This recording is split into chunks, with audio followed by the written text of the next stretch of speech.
Councilors, please take your seats.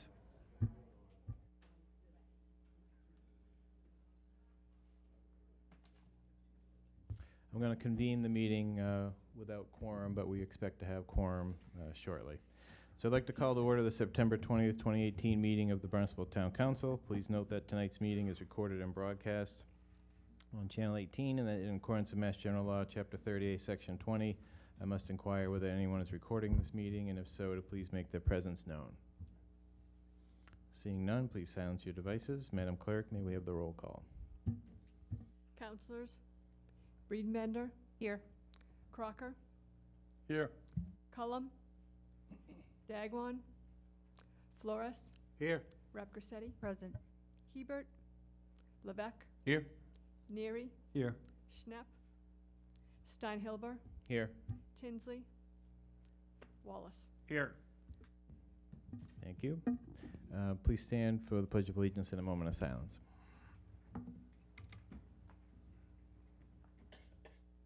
Pledge allegiance to the flag of the United States of America and to the republic for which it stands, one nation, under God, indivisible, with liberty and justice for all.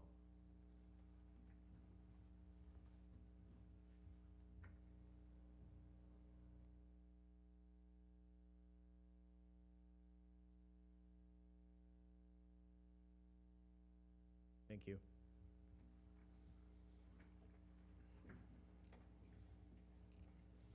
All right, we'll take public comment. If anyone wishes to speak, please come forward. Make sure you sign in, state your name, and please limit your time to 3 minutes. Thank you.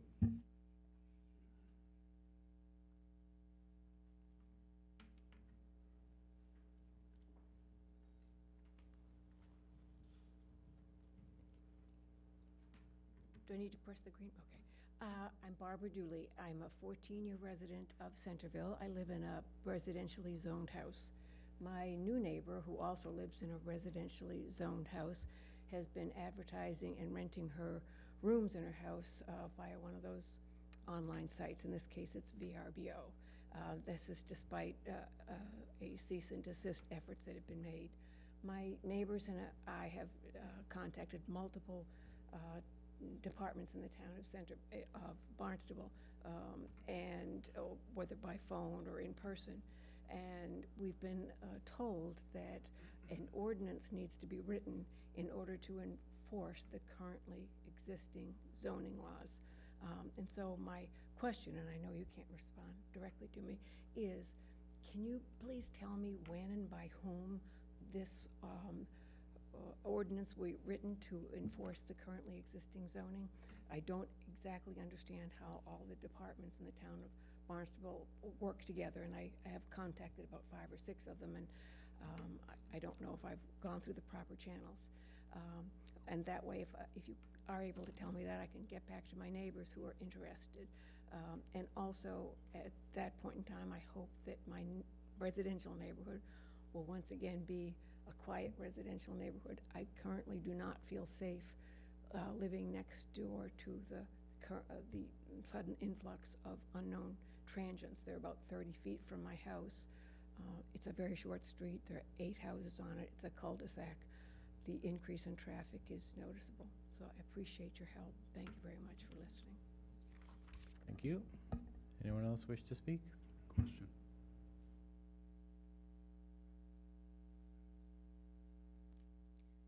Good evening. My name is Marianne Barboza, and we have a very serious problem in the town of Barnstable, taking away the voting rights of their citizens. It's not going to happen. I went to go vote, and I vote in every single election. My whole family does. I went to go vote, and, oh, we placed you on an inactive list. Why? Well, you didn't fill out your census this year. Oh, really? They need to get a life, because there's been times that I have filled them out. I understand the importance of having your census filled out, but there is no law that says they have a right to mess with the voting rights. Now, their claim is, well, all you have to do is show ID, and then we'll put you back on. That's not going to work either, because as everyone knows in this state, if your ID is good on a Wednesday, expires Friday, then to the rest of the world, you're dead. You can take the ID in, and it's like, oh, this is no longer any good. So I'm not settling for that. And there are too many people out here who do not have updated ID because, one, they can't afford it. They can't get to the registry to update their ID. And now there's a third thing. You have to have an original copy of your birth certificate to do anything, okay? So they're not messing with the voting. But I'm gonna tell you, I'm in my 60s. So I learned firsthand. I didn't learn from a book about the white and black people and all races that died and had dogs sicked on them. I was alive and well doing all of that just to get the right to vote. And if anybody in the raggedy town of Barnstable, and that's how I feel about Barnstable right now, think they're gonna take me backwards, no, you're not. I'm voting, and so is everyone else. Unless this is a new agenda for Barnstable to keep poor people from voting. And here's another little factor you all need to remember. When the young lady who told me, I've always liked her, thought she was nice, but I don't really care right now. When she told me I was on the inactive list, and then when she said, you just have to have ID, then I go over to the other table. And I will be honest with you, I am so thankful that Brian Morris was standing there and another gentleman, because I could hug them and let my mind go. I was so angry because when I told this man, I said, this is the ID. And like I said, I'm in my 60s. He was older than me. So which means he remembers everything just like I do. And when he said, when I told him what I had, well, I'll see if it's acceptable. I honestly knew if they would have told me I wasn't gonna vote, I was going to jail that night because I was going to vote. Now, what I am about to say may offend some people. I'm sorry, but get over it like they tell me, get over things. This gentleman, as old as he was, the rage that went in my head when he said, I'll tell you if it's acceptable or not. This old white man, I have to stand there and ask him permission for me to vote? No, I don't. And whether you fill out your census or not, it has nothing to do with voting rights. Once you register, you're registered. And I vote in every single election. Now, if Barnstable is that concerned about making sure all the citizens fill out the census, I understand you get the federal aid and the whole 9 yards when they're filled out. I used to help people fill them out.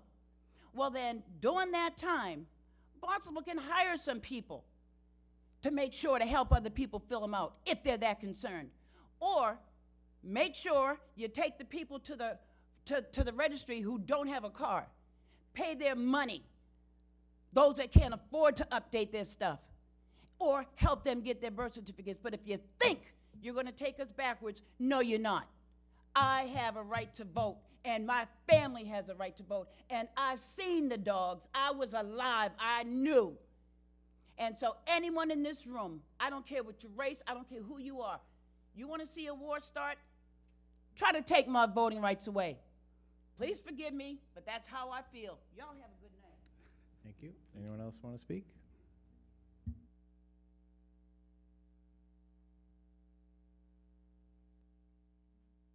Tough act to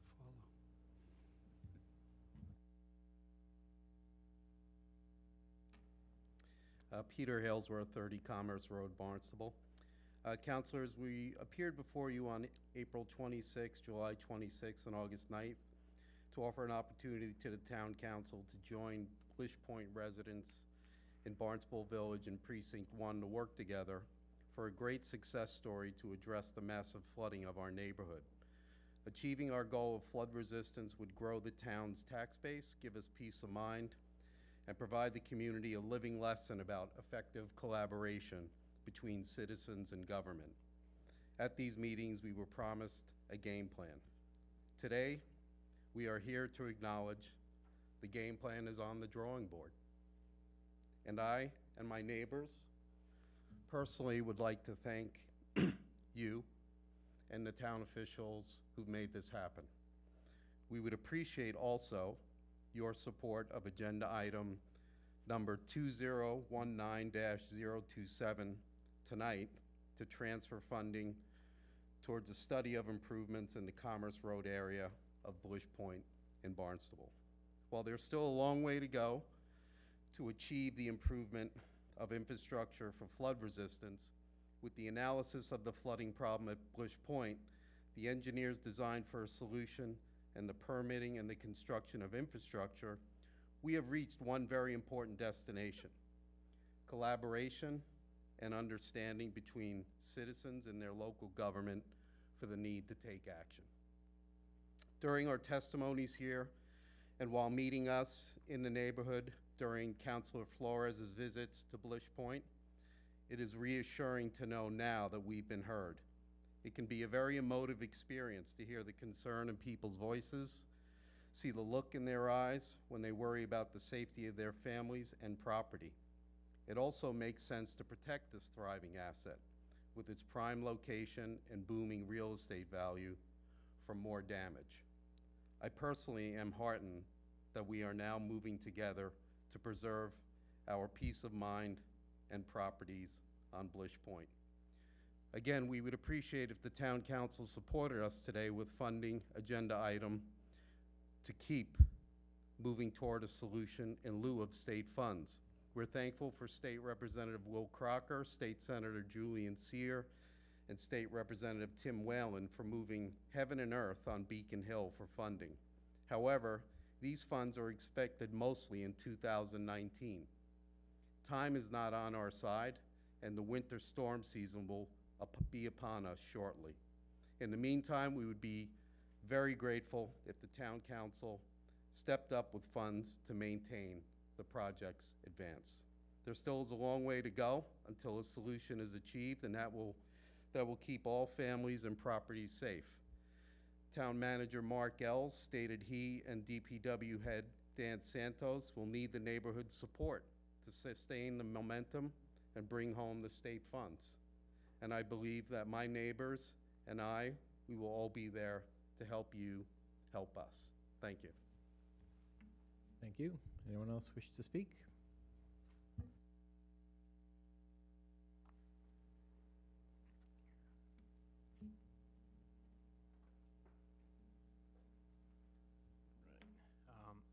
Adam Hansen, Precinct 3. So 2 weeks ago, you guys had a vote, and you didn't have enough votes to pass it. And then our side kind of left. And then you guys had another vote, and you did pass it for the ban, AKA the small zoning over by the hospital. I think that was a very unethical move. How can you have two votes on the same subject in the same time frame? I mean, who here took an ethics class? Doesn't seem very ethical. And furthermore, by not allowing for that craft cooperative amendment in there, you're taking income away from residents. Residents that now want to start a little bakery in their house, a little processing place in their house. They have to move out of Barnstable. They have to leave. We want people to come in here, and that was our opportunity. I would really appreciate it if you, in the future, add that in. That will help grow this economy. And in a couple of months, a year or two, when other places in the state have retail, have, top to bottom, manufacturing, cultivation, all that good stuff, and they see the crime rate's not gone up, poverty rate, it's gone down, housing's gone, everything's good, then we should come back and vote and create an industry in Barnstable. It's not bad. It's frustrating because we've grown up in a society where we've been lied to about this product, and we need to be forward thinking with this. Other communities, other states have reaped the benefit of this, and I really think Barnstable should really look into this, and if they want to invest in themselves, marijuana is that. It's a gateway to better investments for the town. All right, thank you very much. Thank you. Anyone else wish to speak? Seeing none, I'll close public comment. Is there any council response to public comment? Councilor Beanbender? Thank you, Mr. President. Thank you to Barbara Dooley for coming forward and sharing with the council. Barbara had sent me an email earlier in the week and had shared with me her concerns and her fear of living, and not just hers, but some of her neighbors, of how things had changed now with a house next door that was now having a regular turnover of essentially rentals, and not having any sort of these short-term visitors to the neighborhood, and even having someone walk into her backyard. So it's very disconcerting. And Barbara's not the first one who's approached me about local residents' rights in regards to what happens with these short-term rentals. So I was hoping that, Mark, you might be able to address her concerns and how we can proceed, how she can proceed with some of her questions moving forward. I also want to just mention regarding Marianne Barboza, I'm sorry that she left because would like her to hear some response, but I wanted to follow up with our town clerk on this because I had a couple of other people mention to me, and I wanted Mrs. Barboza to understand that it wasn't a race thing. I had a couple of folks reach out to me, and they too had fallen on the inactive roll, and it was they were told it was because of census issues, and they had in fact sent in their census.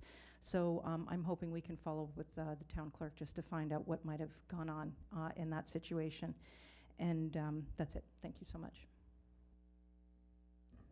Just to follow up on your comment, we'll be having a presentation next month to deal with Airbnb, and then it'll probably be referred out to a subcommittee to come up with some recommendations. So we will be working on that. No, you're talking about Airbnb. Okay. Yeah. Any other councilors? Councilor Flores? Just want to thank the folks from Precinct 1 for coming, and all of you kept pushing to make sure that we have the appropriate funding to begin the study process, which is sort of the first part of the process, if you will, to make sure that down the road we do address the flooding issue, not only in the creek, but also coming in from the point itself. So thank you all for coming and showing fortitude towards making sure that this happens, because there's nothing worse than wondering if a storm is going to be coming down the road and all of a sudden you're going to have 2 feet, 3 feet, 4 feet, 5 feet of water. It's absolutely horrific to even begin to think about what the ramifications of that might be. So I thank you all for coming and sticking together and working towards the common goal of fixing this. Thank you. Any other councilors? Vice President Crocker? Thank you, Mr. President. It's, I'm grateful for everyone who came in to speak to us tonight. I'm always grateful to hear the information coming out of our public, our constituents, our friends, our neighbors who want to talk to us about the issues of the day. When you think of some of the discussions that came tonight, though, they came in a variety of volatile pitches at us. I don't know why I felt so unusual about tonight's discussions, but I think it started certainly when that was my classmate, Marianne Barboza, and I too was dropped from the census, even though I believed I sent my census in. But the process was very easy, very neat, very clean. I walked up to the counter, was opted to bring my identification or to go home and get some identification, whatever's appropriate, and it certainly, I never felt it to be anything other than a procedure that happened by some type of a mechanism. I don't remember the last time I missed a vote, so it's not about not going to the voters' poll. And it was a primary, so anybody who's trying to show up at a primary deserves an extra gold star. So I can just say that my experience was completely different, and I'm grateful for the clerk for the way they handled that issue. When Adam was speaking about our meeting, that came in a funny way over the top. It was almost suggestive that we waited till they left the room to do something. Well, the vote was edge close. It was one vote off of going one way or the other. Whenever we have a vote like that, parliamentary procedure and our own handbook calls for the reconsideration of a vote. And your obligation is to make it known that night. So we went on to the very next piece of business, and then the second piece after that was the reconsideration. So it happened in a very orderly fashion, and as a matter of fact, it happened just 90 days ago on another issue. So it's not the first one, it's not the last one, and although it's a bit unusual, it is within the four corners, and it is explainable to anybody who chooses to take a look at the paperwork. So I apologize that you didn't see the paperwork, but everything was certainly above board and handled correctly. We had advice of legal that from time to time we handed out everyone's reconsideration rules, so they had the rule in front of them, and the votes went the way they went. Lastly, I guess really I'm disappointed myself that I missed the Blish Point meeting. I had known of all the activity before the actual meeting occurred. I was very pleased when the manager came up and talked about finding funds and how we were going to address some of the issues that night and how it was all going to go forward. I'm fortunate to be involved with Eric and leadership. And I had a clear understanding that they were coming to answer as many questions as possible. I think when you look at the number of people that the manager harnessed to make sure that any and all questions were resolved, I honestly believe there isn't anybody who could say that the town wasn't trying to do their part. And that we were, before you got to that meeting, we identified that there might be a need for money, and we identified a solution for that as well.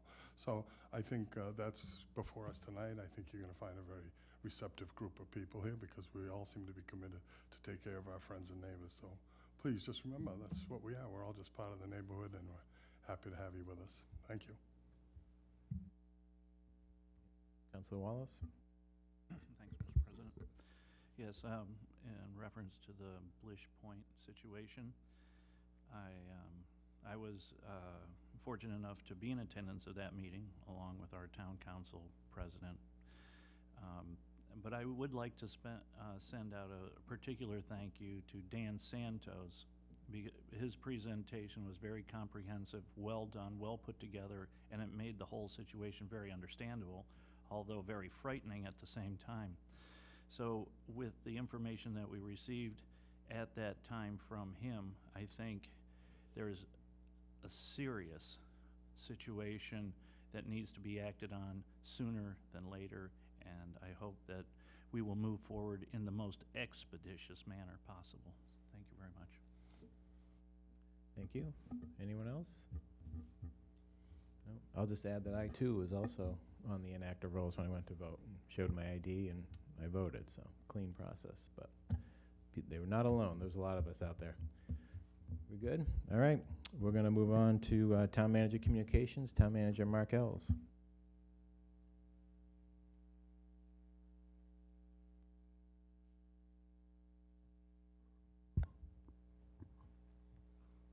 Good evening, Mark Ells, Town Manager. It's my Town Manager update for the period of September 7th through September 20th.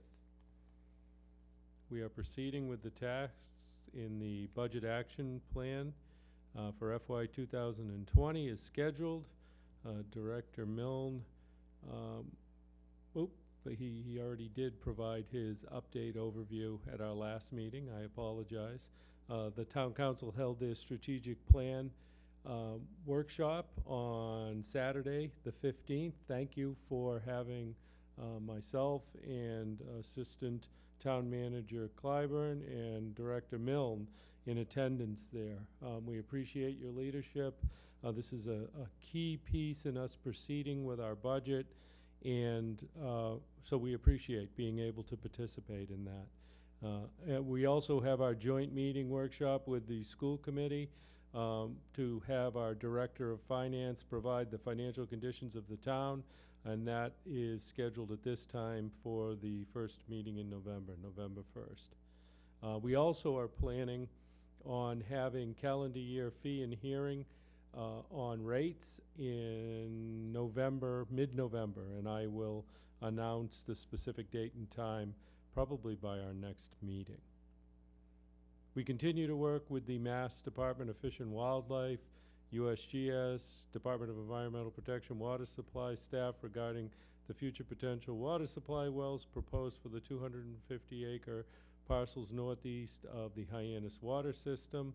USGS has completed preliminary modeling. Water samples are completed at this point. We either found no detect or very low or below standard readings. We did find iron and manganese in the wells. We were not surprised at that. That is absolutely something that we can manage and treat if we move forward with the locations of wells. The next major milestone was to establish a full group meeting. Once this information is in, that meeting has been scheduled on October 10th. So our team will go up to meet with all of the parties I listed above, and we'll report back to you our progress after that meeting. Beginning Monday, October 1st of this year, the Town of Barnstable Transfer Station will return to accepting only separated recyclables. This means that we will no longer be accepting single stream recycling. There will be a separate container for cardboard, paper, glass, plastic, metal. However, we will provide for a 60-day transitional period where people may forget that we've gone from the former single stream to a sorted recycling program. Containers, so that if they forget, they can continue to throw away their single stream. But in 60 days, we'll be looking for them to adapt to the new program and make sure that they separate recyclables in a way that we can accept them.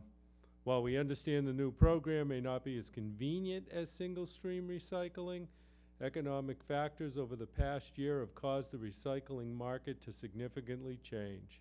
This operational modification will allow us to better manage and market recyclable materials as a means to minimize any future rate increases at the transfer station. We continue to discuss with Vineyard Wind relative to their proposal to construct transmissions facilities that would interconnect with a proposed offshore wind farm in federal waters. We continue to work toward a final draft community host agreement with Vineyard Wind. We've had several days of meetings last week, this week. We are approaching a final host community agreement. We will need to begin discussions relevant to potential land disposition at specific locations in Barnstable, so you will hear us discussing that in the future, and I'll keep you advised as we progress on this matter.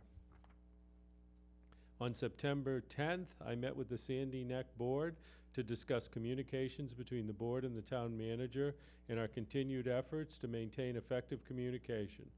We discussed the status of capital projects and operating programs, scheduling of advisory recommendations from the board, and communications with the manager in general. It was an excellent meeting. I appreciated the chair inviting me in to have the conversation. I made it clear that I am available to them at any time if they have questions, and I expect we will continue to work on the priorities of Sandy Neck and its assets and its programs. On Saturday, September 22nd at 8 a.m. at the Monomoy Regional High School, the Harwich Town Manager will pass the hammer for the 10th annual Big Fix, a community service event devoted to helping low-income homeowners on Cape Cod, to me, the Town Manager of Barnstable. All are welcome to attend. We also have a meeting with HAC and others to talk about the details about how this will be administered. And I expect that'll be within, I think it may even be scheduled already in October. So once I have the details of that, I will keep you advised. I know Councilor Schnepp had specifically asked, and I believe she's aware of this. And it's 8 a.m., Monomoy Regional High School. Parking management will be celebrating, we're all going to celebrate, but parking management will be celebrating Parking Day, Friday, September 21st, tomorrow, 2 to 5 p.m. It's along Main Street, Hyannis. Activities are free and open to all ages. Created in 2005, Parking Day has blossomed into a global experience or experiment occurring annually in hundreds of cities, dozens of countries, you know, everywhere. The concept behind this International Celebration Day is to repurpose parking spaces into park-like areas for artistic expression, recreation, and social exchange. What you'll see on our main street is our town clerk out there doing early voter registration, Greater Hyannis Chamber, Keeping Barnstable Beautiful, Barnstable Artful Creations, Gateway Greeters. We'll have a photo booth, Park Happy. We'll have a parking game going on out there. And we also have some spaces that our police department, senior services, Cape Cod Regional Transit Authority, Business Improvement District, JFK Museum, and Sturgis will occupy. So we hope all, if they have the time, will attend. On August 28th, I met with the Board of Health to provide a comprehensive water management plan update. I am scheduled to return to the Board of Health on September 25th with staff to further discuss the proposal to eliminate or modify Chapter 360, Article 15, Protection of Saltwater Estuaries Interim Regulation. We are also planning to attend the October meeting for action on the said proposal. We will keep you advised of our progress on this matter. The Town of Barnstable Public Health Division is pleased to announce that there will be 3 influenza vaccination clinics open to Barnstable residents as follows. I've listed them: October 10th at St. George's Greek Orthodox Church. That one's from 9 to 11. November 7th, again, St. George's from 3 to 5 p.m. And let's see, Thursday, December 6th from 10 till noon at the Youth and Community Center in Hyannis. Drive-through service will be available on October 10th and November 7th at St. George's Church. Consent forms will be available at the Public Health Division, at the Senior Center, or on site. The fee is $3. The West Barnstable Civic Association requested that the town make the stocking of adult river herring in the West Barnstable Mill Pond a priority. That's off of 6A on the south side, as you head down 6A south side.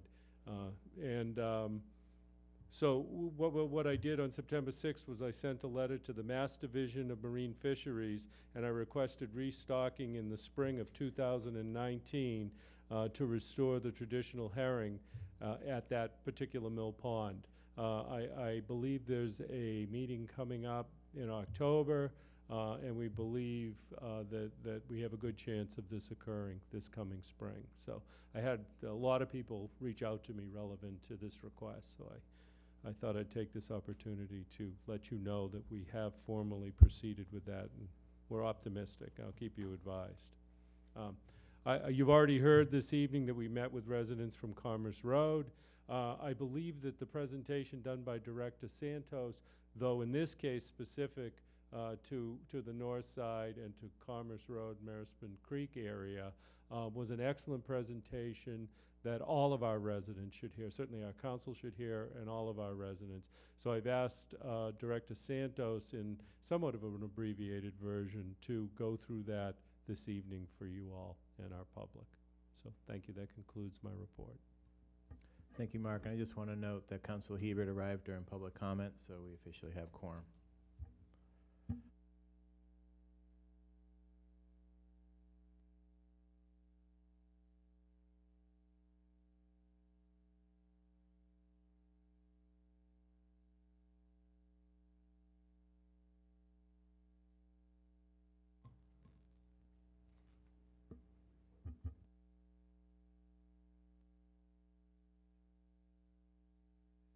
Good evening, Mr. President, members of the council. Dan Santos, Director of Public Works. So what I'd like to do, as Mark said, is go through the presentation that we gave in Barnstable Village last Wednesday night. And in speaking to the manager, I think we both feel that it's particularly important to put some context to these issues. I mean, these are things that this community's facing, not only Barnstable Village, but the rest of Barnstable, and it's very appropriate given the hurricane that just struck and all of the problems that the people in North Carolina and in that part of the country are having. This is not at all different than the issues here or the impact that could be felt here from such a storm on our shores. So I do have a number of slides, and they look a little threatening, but I'm going to just make the salient points.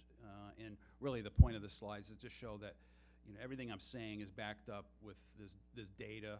We work with the New England Climate Center, part of NOAA. This is where they collect the data on climate, and this is a part of what's going into this presentation. So what I'm going to talk about is the existing conditions. Again, this is specific to Barnstable Village. I've also added a couple of other slides that make it more broad, in that I address in abbreviated fashion the other villages in town. Things that we've done, what we're doing now, and what we plan to do in this particular area. So I want to start with some historic aerial photographs which show this part of Commerce Road, and I guess I'll go over here. This is Commerce Road here, okay? Just for reference, this is Blish Point and Commerce Road. So this first aerial photo is 1938, and what I'll draw your attention to, and to my left, where the pointer is, this area here. This is where this area was first developed, and I'll refer back to that in the future. So 1938, you can see how sparsely populated this area was, and this is not inconsistent with the way the entire Cape was at that point, other than the centers, like Hyannis was certainly much more populated even then. 1968 photo below, you can see that a lot of development occurred between about 1940 and the 28 years to 1968 in this area. Here's a 1989 photo and 2014 aerial photos. You can see by 1989 the place was pretty much built out and very densely populated. The biggest difference between 1989 and 2014 is, if you look closer and you blow this up, you see that a lot of what were cottages at the time have now been rebuilt into more permanent homes, year-round homes, and larger homes. And again, this is consistent throughout not only Barnstable, but the Cape. So that's kind of the development picture over the last almost 80 to 100 years. So let's talk about weather and climate for a few minutes. So this is the situation that has, during which that development occurred, what was going on in the weather. Again, these are fairly complicated, but the point I want to make here is if you look at on the, lost this.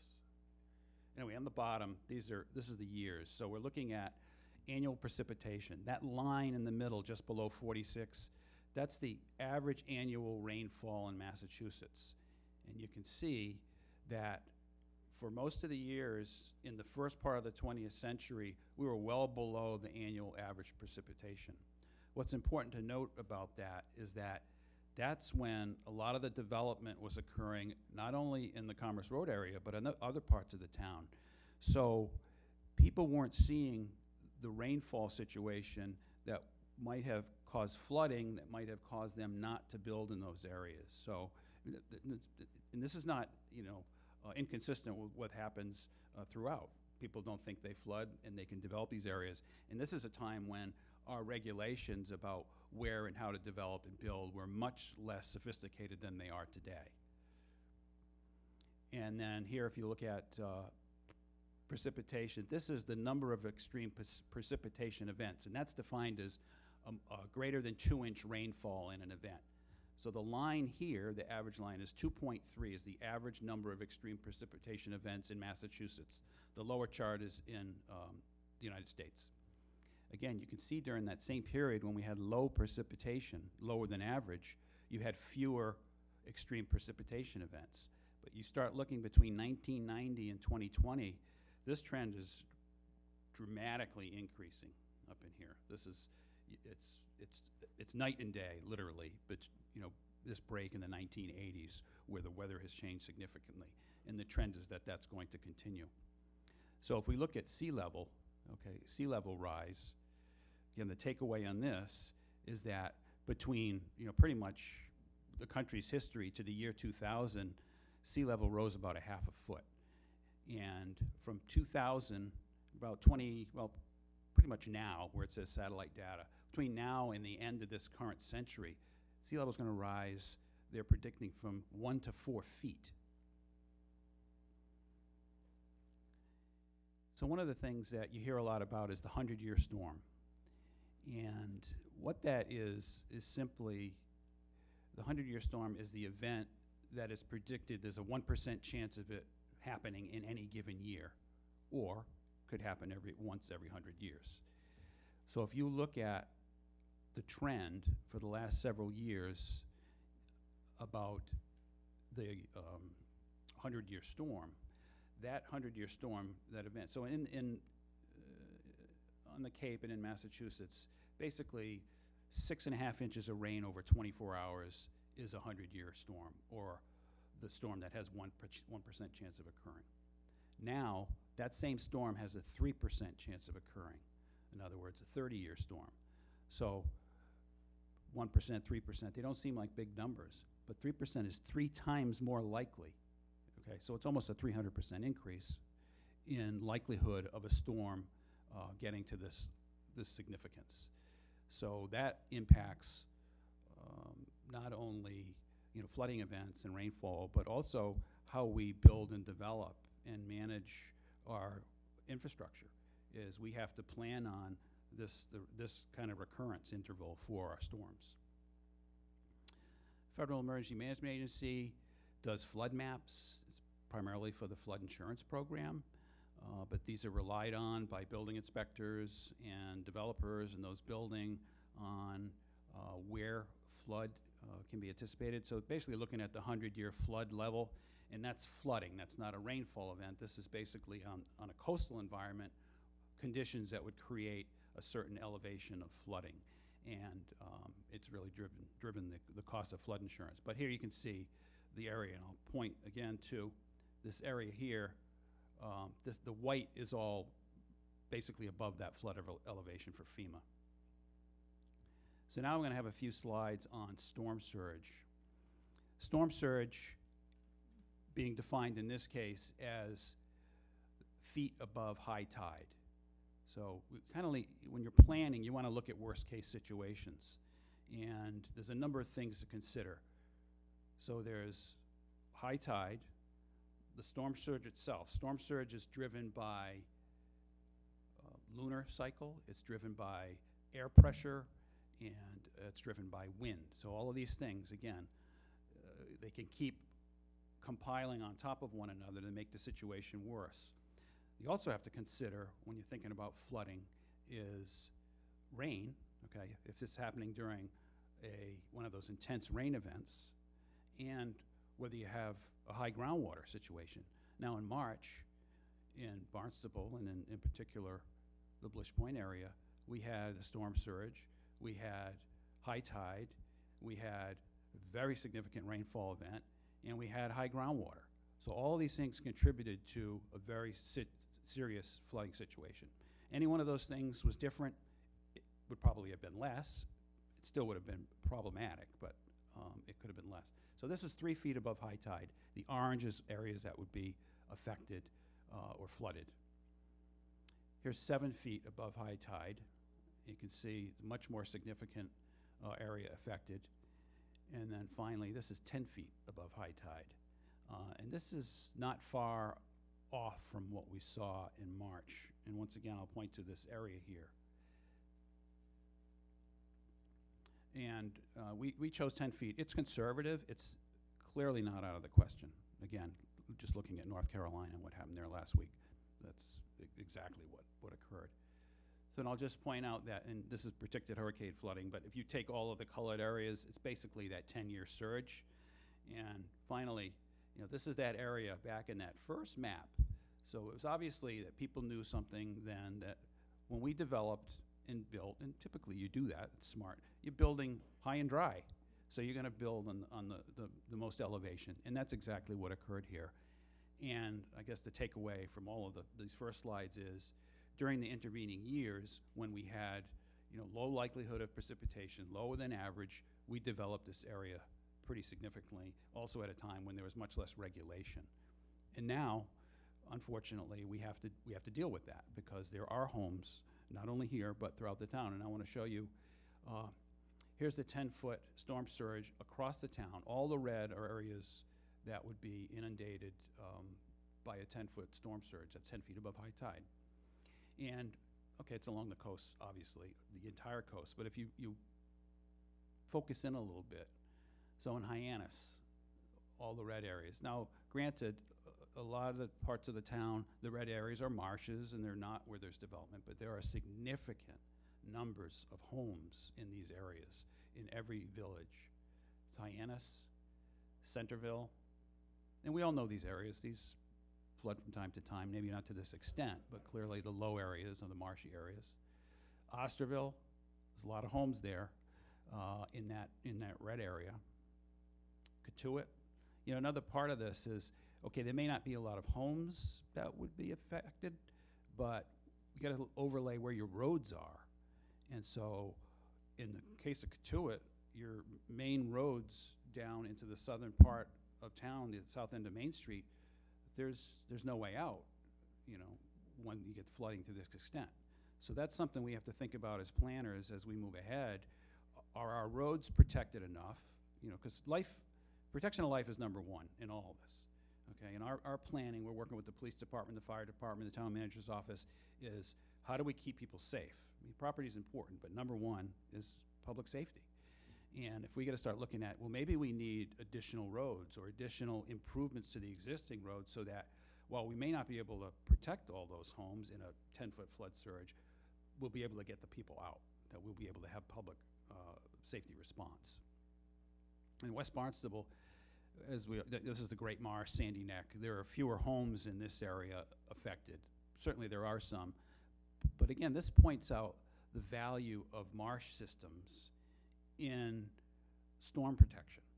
And that's why in the last 20 years, you see programs and grants being put together that reintroduce marshes, that reinvigorate them, that provide water for them, because they're our buffer for flood. That's nature's buffer to storm flooding, is marshes. It can take all that water in and then let it back out. And so I think what's been important and what's been ongoing, and we're going to look at specifically in the Commerce Road situation, is how do we reinvigorate a former marsh and use that to our advantage to help mitigate the flooding in this particular area. And then finally, this is Barnstable, broader than just Blish Point. So the other part of this is, okay, well, how do we deal with flooding and drainage now? So there's two different things, and they really have to be looked at differently. There's storm drain system, and these are all over the town. There's thousands and thousands of these. The purpose of our catch basins and storm drain systems and all those things you hear about is to keep the roads safe. It's simply to drain water off the road so you don't have puddling. You don't have puddling, which in the winter can freeze. It's to maintain the safety of the roads. So in Blish Point, Commerce Road, what I have here is a map of the drainage system for the road. And so there's the green dots are catch basins, and the red are outfalls or infiltration systems. And they go up into the road somewhat. But this, again, this is draining the road. And then finally, the last piece of the system is down here on the far right bottom, culvert. And in looking at this entire system and being advised by people who've lived there their entire life, suspecting that this has something to do with the flooding in this area, and I agree with it totally, is there's a culvert which transfers water from this part of the marsh, the Marispin Creek, from Barnstable Harbor under the bridge, through the culvert into this area. Now, this is another marsh system, which if you go back to that early aerial photo, it's a very robust marsh system, and it's not now. So, I mean, effectively that culvert is acting as a choke point. It's not letting the water get into that extended marsh on the other side. It's keeping on this side. So, you know, from that, basically, if that was a larger culvert, a bridge somehow allowed more water to go under, it would fill the marsh on the other side and allow floodwaters to not be as bad on the upside. So, therefore mitigating the effect of a flood situation on that neighborhood. And so I'm going to talk a minute about what we're doing about that. But so I just want to make a point that the drainage systems right now, they either outfall into the marsh or they're infiltration systems. Now the problem with these is when you have a high tide, if the high tide is below the outfall, it's not going to drain. So if you get a high tide with a big rainfall, you're not draining. Or if you have high groundwater, again, back to March, your infiltration systems are underground and they allow the storm water to collect and then infiltrate into the groundwater. But if your groundwater is higher than your system, it's not going to infiltrate. It's going to fill those basins very quickly and then flood in that area. Again, that was the situation in March. And here's just a blow up of that. And just in case people don't know, these little photographs on the bottom, on the left, that's a catch basin. It's the steel grate with the holes. That's where the water collects. Manhole cover in the center. Basically, that's covering one of these leaching or infiltration basins. That's what's beneath that. And then the far right is called, it's a flapper valve. So when we have a drainage system pipe that goes out into an area that is subject to tidal flow, when there's high tide and it's not raining, you don't want water to go back up into the system and flood the road from high tide. So there's a flapper valve that closes, and when water enters the system, it can go out and open the valve, but it won't come in. So it's a one-way valve, and they're generally effective. And as the neighborhood has pointed out, in the past, we haven't done as good a job keeping this maintained, and it's important. So if something gets stuck in there and keeps that valve open, water can go back up in there. So, you know, we're making sure we're maintaining those now.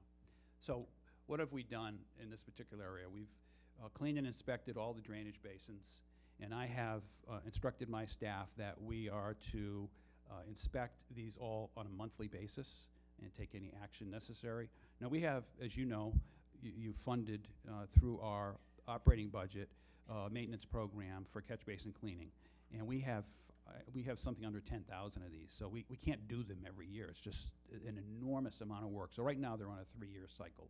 We try to get to all of them. But in this case, we're going to at least look at them to make sure they're not clogged or blocked, which would impact their ability to address stormwater. So we've looked at that culvert, and the pictures here on the right are showing the entrance of that culvert. It looks kind of collapsed, but it still flows, as you can see in the middle picture, and we've looked at it in different tide condition. It's definitely transmitting water as it was designed. The question, however, is, as I mentioned a few minutes ago, is it transmitting enough water to help the situation? We've looked at the entire drainage system capacity of the roadway, and we've gotten some suggestions from the residents there where they've pointed out, because again, they live there, areas that may need some improvement. So our engineers are looking at those areas to make sure that they're up to current standard.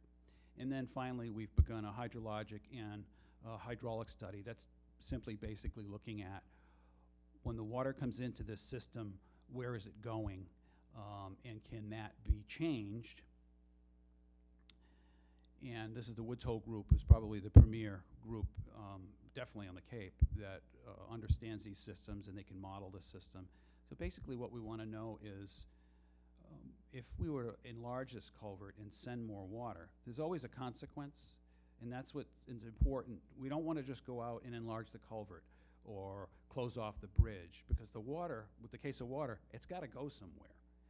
And so if we send more water into this marsh on the east side, well, because it's the same situation, because water hasn't been going there for decades and decades, it's quite possible that people have now built in those areas that used to get flooded from the marsh. This is the same thing that happened in Stewart's Creek. So Stewart's Creek we have to control during storms because it was choked by a small culvert. But now that we open that up, if you have a big storm, you're going to get higher floodwaters, and you're going to flood homes that probably shouldn't be there, but they are, because they were built at a time when that marsh was choked. So we want to understand completely, if we take an action, what are the consequences? So, there's been some other ideas, and they're here. Well, putting a berm, along the roadway, will that help? Some have suggested there was a berm there in the past. Well, it might, but again, that water's going somewhere, so we want to make sure we're not creating a worse or equal problem somewhere else, and that the goal is to mitigate the situation here without exasperating it elsewhere. And then finally, the idea of possibly not letting water into that area. We're gonna look at these things, but because we agree that the likely choke point is that culvert, we're gonna start there. We're gonna model the system, look at improving that situation, and then if there's an improvement suggested, immediately go to a planning and design approach to get that work done, if that's appropriate. But again, I don't want to make any commitment or conclusions without having the science and the data behind it, and that's why we haven't done significant changes there, because of the possibility of making it worse elsewhere. And I think that's it. Sorry if I took too long, but I think, as the manager had suggested, this is a problem. This is a good time to have this conversation in light of recent events, but also in light of what's coming our way in the next decades, is that we really got to wrestle with this. So it's very, very appropriate. Thank you. Thank you, Dan. Appreciate the presentation, and you did a nice job the other night as well. Any councilor questions? Councilor Bienbender? Thank you, Mr. President. Because we have all this data and we know it's coming down the pike over the next several decades, my assumption is that you and your team are very aware of the things that we need to be concerned about. So I'm assuming that there is sort of a proactive, ongoing looking ahead and how to plan for it, not just in reaction to what happened at the Marispin Creek area, but looking at all of the other villages and these highly sensitive, vulnerable areas, and looking towards the future and thinking about how we're going to mitigate this. I'm assuming there's some sort of proactive planning implementation process that's in place. Absolutely, and it's coordinated through the manager's office and involves the planning and development folks a lot, from the sea level rise, climate change, resiliency standpoint, to our police and fire. That's definitely ongoing. But again, primary is life and limb, but it's also important for people to just know, and I think it was a great idea to do this tonight. People need to know that they live in a vulnerable area. People may not, because if they're not paying flood insurance now, they may not even be thinking about this.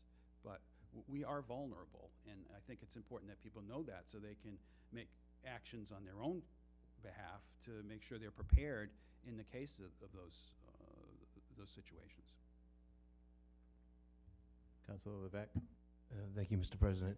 I do actually, for those who might know, I believe this weekend is actually the 80th anniversary of the hurricane of 1938. And I thought it was ironic that you started in 1938. Do you know if those pictures were taken before September 21st, 22nd of those houses? I don't know. Yeah, I'd be curious to know, if something was affected. Obviously, it was on the north side, and the storm came up from the south. But again, where those storm surge markings are, if something like that happens, and again, that was a Category 3, and I'm not sure if that would occur here. But if it does, even a Category 2, that is, and I'm just reiterating what you already said, educating those people that, if that happens, I mean, the city of New Bedford has a dike that's never really been tested, if anybody's ever been to Fort Phoenix or whatever, that would protect possibly from a storm surge. We don't have any sort of protection such as that. So outside of that, I think people would need to know that if something like that happens, there really isn't much, even as a town, that we can do to prevent the damage that would occur from Mother Nature. Councilor Flores? Thank you, Dan. Once again, a good presentation, both last week as well as tonight. I'm just curious, from a budget planning process, as we begin to look at the fiscal year 20 budget, I know Peter mentioned that there are monies that are in a bond bill, but we all know that bond bills are nothing but credit lines, sort of like a credit card, if you will, as Tim Whelan explained at that meeting. And the history of the Massachusetts legislature as they send bond bills to the executive branch. Sometimes they're funded, sometimes they're not. So there's no guarantee that that money will ever be released. In the event that that's the case, we as a town, as we begin to plan capital improvement projects for fiscal year 2021-22, we have to be cognizant of that to build in, if you will, a formula that can address above and beyond the $30,000 that we'll be appropriating tonight to begin the study process, so that down the road, we can tell our residents, we can tell our citizenry, not only at Blish Point and down in Millway, but across the town, that, we're doing everything that we can from a financial perspective to mitigate, if you will, the potential of these problems, because this is weather has changed, climate change is real. As you've mentioned, what happened in North Carolina last week, that's a real situation. It's not like it's not going to happen again, so we need to financially prepare for that. I know the town manager is looking at it, and so I just want to reinforce that's a critical issue. We can't be dependent upon the state at this point to solve this particular local problem. Right, and we will have information from this study in just a couple of months, right in line with our budget process. So if there are projects that come out of that study that need to be brought forth, that we will bring them forth. Any other questions for the DPW Director? Councilor Hebert? Thank you, Mr. President. The dike that you mentioned in New Bedford, I was standing on it just recently looking at it, and you feel really safe. And I keep thinking, wow, it would be awesome if we could do something like that more in the Blish Point. But I remember, I was just a little boy, but I was old enough to remember Hurricane Carol in the 50s, and just the devastation, and just was no end to the terror, and the trees falling on every house around you, and it was just, but when you tell me too that the groundwater really gets involved in this, Dan, that you can build your dike here, but if the groundwater level is going up on the other side,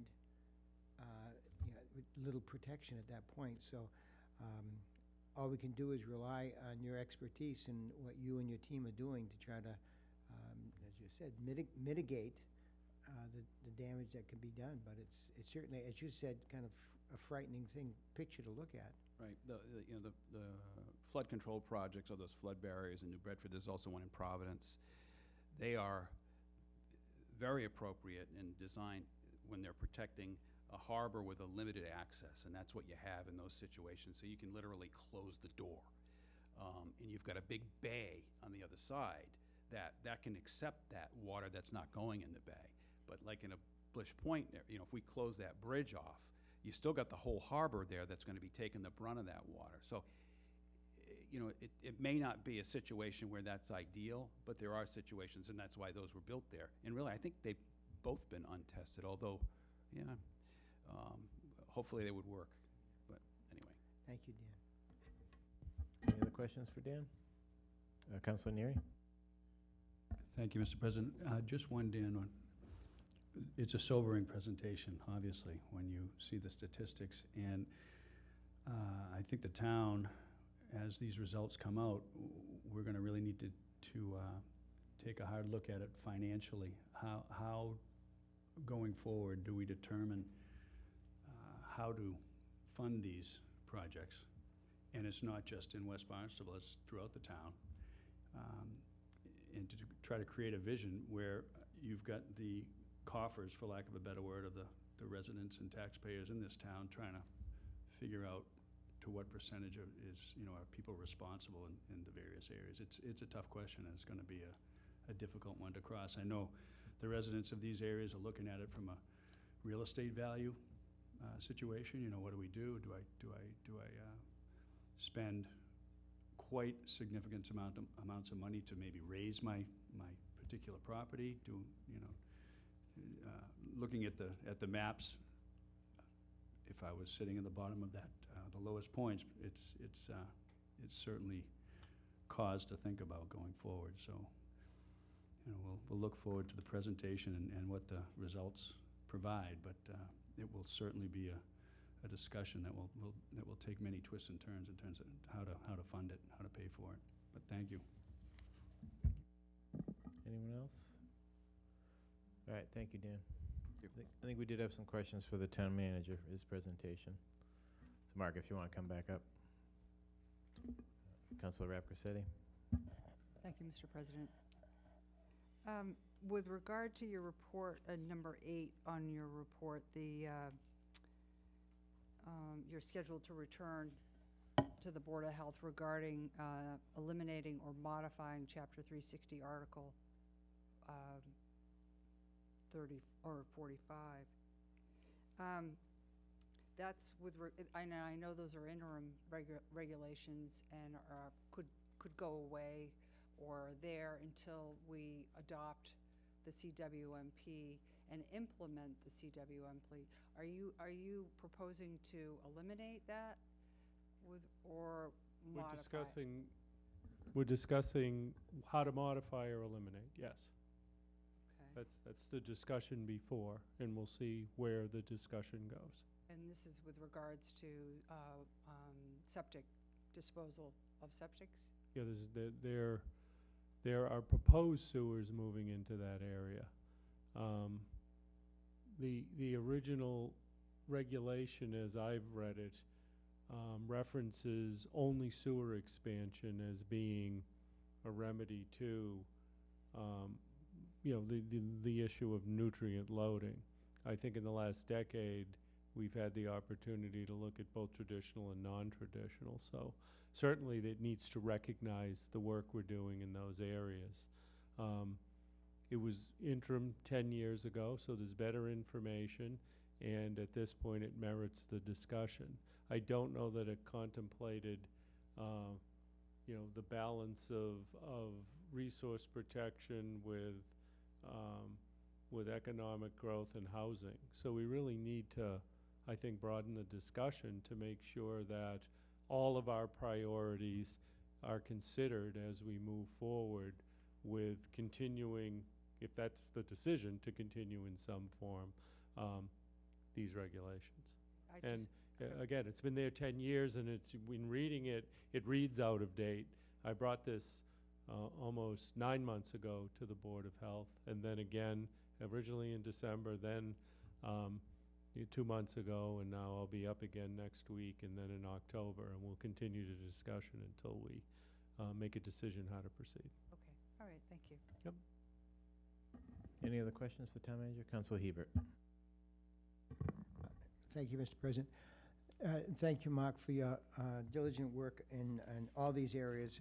I just wanted to speak a little bit more, if we could, about the recycling situation, because sometimes I think that the public believes that it's kind of for your convenience or for Dan's convenience or something that we're doing this. People have to realize that the recycling crisis is in every community in the Commonwealth of Massachusetts, and actually nationally, and it was not brought about by our fault.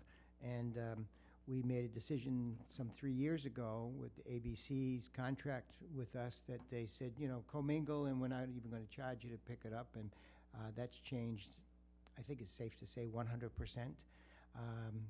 180% turn. And so I see it every single day because I'm at about 7 transfer stations in a week, and everybody's struggling with the same issue. So I just want to ask the public that there are things that they can do to help. So if they continue to put their household recyclable items in with their waste, that's going to end up costing us money. We can get fined, so that's not a good idea. And then at every transfer station, there is an option to put their 5-cent returnable glass bottles, plastic and aluminum, and give them to some charity or to whatever that transfer station is doing with that item. But it keeps it out of the waste stream, the recycling stream, which now sometimes can cost us thousands and thousands and thousands of dollars. So when I still see it being done, and we don't follow the direction of the transfer station's team to recycle it properly, I know that it's continuing to cost us money. So when we contaminate the glass with plastic bags, it might seem convenient to us, and we say, well, my plastic bag doesn't make a difference, but it does. And if a load of our recyclable material is considered contaminated, they're gonna send it back to us, or we're gonna get fined, or we have to process it, or pay different to get rid of it. So, through you, through anyone who's listening to us, I can't help but want to emphasize that we have to cooperate with our transfer station staff to do the right thing every time we go there. Thanks. I would even take it a step further and say it's time for waste stream reduction. And we need to educate our citizens that they are a purchaser of a product that if it, I mean, look at how the internet purchasing has changed the amount of plastic materials that are utilized. You get a little box with lots of plastic and a big box now for what you used to bring home, the raw, deodorant, in maybe a plastic bag. So as consumers, we need to think about this, because it's easier not to think about it 5 years ago when it didn't cost anything.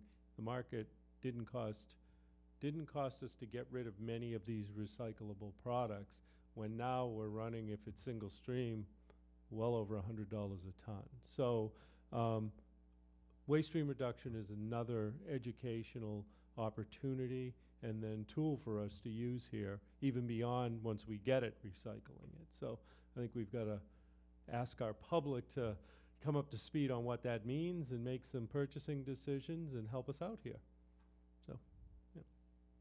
Councilor Flores? Thank you, Mr. President. Mark, I have some questions relative to item number 4 on your report, the Vineyard Wind host agreement. Yes. I'm concerned that have we or are we attempting to reach an agreement to bring those cables through Covell Beach onto that parking lot and then in through Comaquid Heights into Independence That's Park? one of the 2 landing sites, yes. One of the 2 versus Yarmouth. if Yarmouth is the would- other location. versus Yarmouth, which would come into New Hampshire Ave. Is Vineyard Wind leaning one over the other, or? Their filing at this point identifies the Yarmouth Landing #1 and Covell Beach #2. Okay, so in the event that it's Covell Beach, Yes. ultimately, and as it comes through Comaquid Heights in particular, which is part of Precinct 1, I've had a number of calls and concerns from folks in terms of where it's going to run. Initially, they were talking about following the Eversource center pit, if you will. Eversource has rejected that. So if in fact it does come from Covell, what's the track I'll it's going get to you a take? picture of the route. I don't believe that's the route if you come It's in not. through Covell's. If you come in through Yarmouth, they would be coming east to west. Okay. Their connection point to the system, to the grid, would be at a substation up in Independence Park. Right, I realize that. Yep. So I want to be sure that in the host agreement, that we guarantee that everything from the disruption of the roads, disruption of the installation, that, we as a town, especially coming in through Precinct 1, anywhere near Comaquid Heights, as well as, the village going into Independence Park, that we have that covered. You mean as far as repair of the roads? Repair, disruption, absolutely. how it impacts the neighbors in that particular part of Barnstable. We have to be sure that we protect All those roads folks. need to be fully restored to DOT and any local standards that supersede or are in excess of DOT standards. So we're going to basically get brand-new roads anywhere. It won't just be a cut and patch. They're going to have to follow all of our construction means and methods, all of our notifications, all of our safety requirements, all of our notification requirements. They need to be knowing of the seasonality of construction on Cape Cod.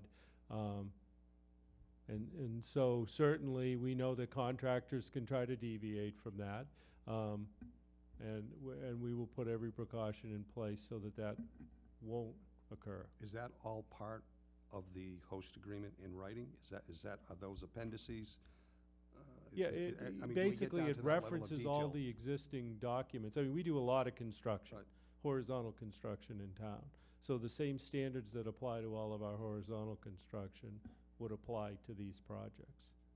And finally, I would just ask, as we get closer to finalizing a host agreement, obviously, that we have a presentation outlining what's in that, coupled with the folks that are in those particular neighborhoods that we have some kind of a public hearing so they know what to expect.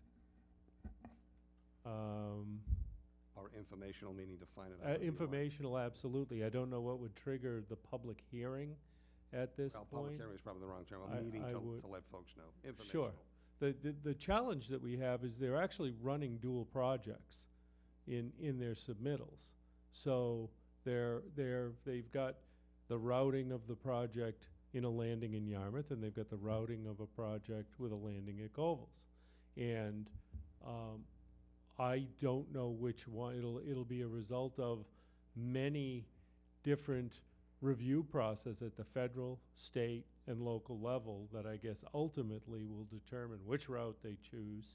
And so I don't want to mislead any member of the public that it'll take one route or another, because it isn't, we're not the proponents of the project, nor are we advocating. We're, in a sense, an objective reviewer trying to protect the interests of the town of Barnstable, depending on which route they choose. And any timetable that you've been told by Vineyard Wind as to when? I believe they're looking to get their permitting in place by spring of 19 and commence in the fall of 19, is what I believe their schedule is. But again, I am not the proponent of the project. I don't control that time frame.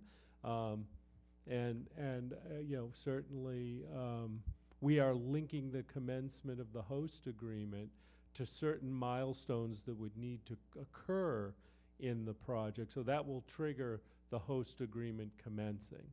We don't have included in it, for example, taxation. So the value of the asset will be taxed. We've kept that separate.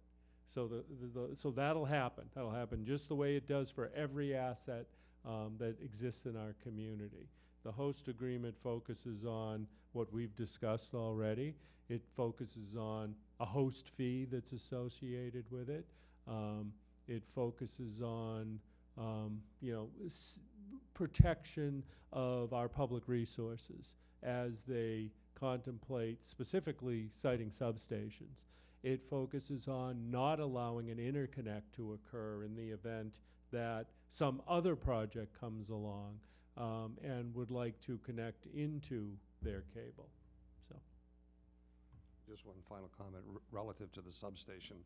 When they build that, with the problems that we've had with the fire academy and obviously problems with our water supply, that's going to be a much bigger substation than that they will install than what is there now, with the potential, God forbid, if there were a problem, that the oils and everything else that runs that substation, so to speak, would potentially be a danger to the environment of this. I want to be sure that in this host agreement, whatever it is that we do from an environmental perspective, that we are rock solid in terms of protecting the aquifer there and the water supply. we're requiring a modern closed system.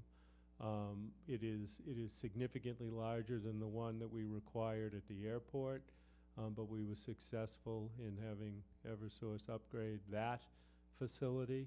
We're looking to link it to the 100-plus year storm event to make sure that waters that may enter it and during some sort of failure of a system don't get out into the environment. We're doing everything that technologically exists to avoid that occurrence from happening. In no way does the host agreement, even when they are required to do all of what I've described, does it exempt them from liability in the event of a failure. So they have to do what exceeds what is out there on Cape Cod right now, quite honestly. It's needed. I know we're in discussions about the substation at Independence Park with Eversource, because that's not a closed system, and they're working with us to make it a closed system, separate from this. It's another effort. We're going to do it with every substation in the town of Barnstable, quite honestly, because it's needed. We stand on top of the water that we drink and that we utilize for so much of our life. So, we are, to the best of technology and our understanding, putting in place precautions to protect our resources. Thank you. Councilor Neary? Thank you, Mark. Just one more question. I'm a little slow. So if I'm going to be a model citizen going forward on, let's see, October, 60 days, so December 1st, how do I get rid of my trash?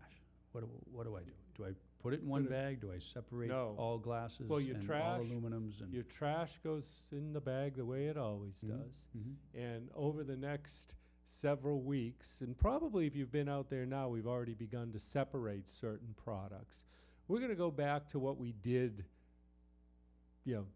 decade plus ago, which was separate recycling so that we can manage our recycling program to the market.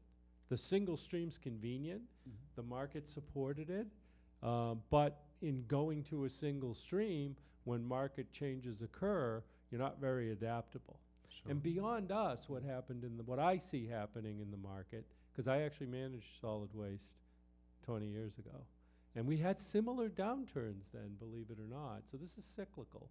But what I've seen the industry do is go more towards single stream beyond us.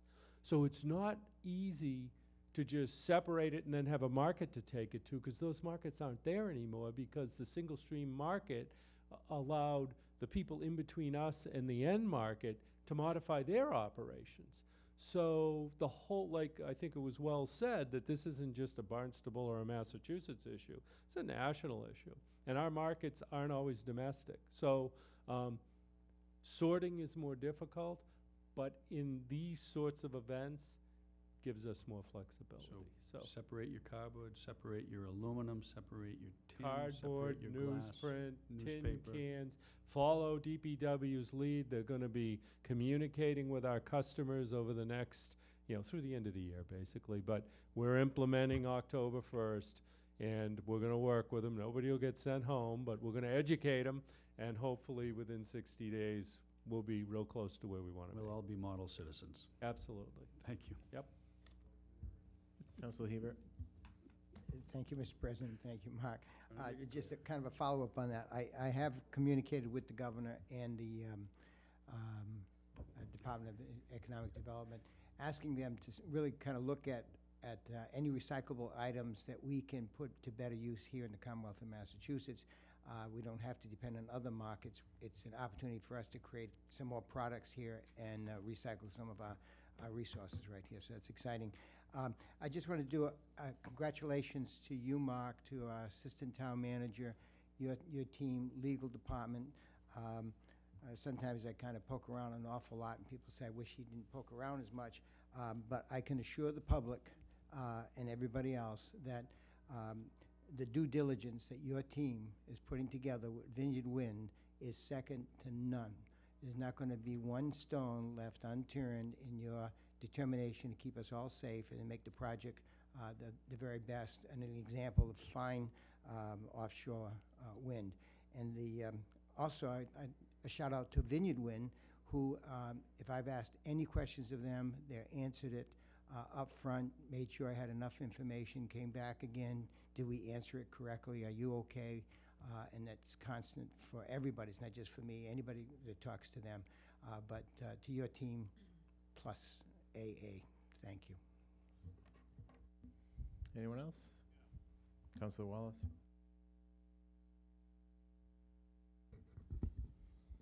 Thanks, Mark. Recently, I saw a report that said that the markets for our scrap metal and the metal pile are becoming more particular, and that we actually may have to separate out the types of metals in the future. Have you heard or know anything about this? Director Santos may. That doesn't surprise me. The markets do vary. We do separate out cast and aluminum, and we have scrap in general.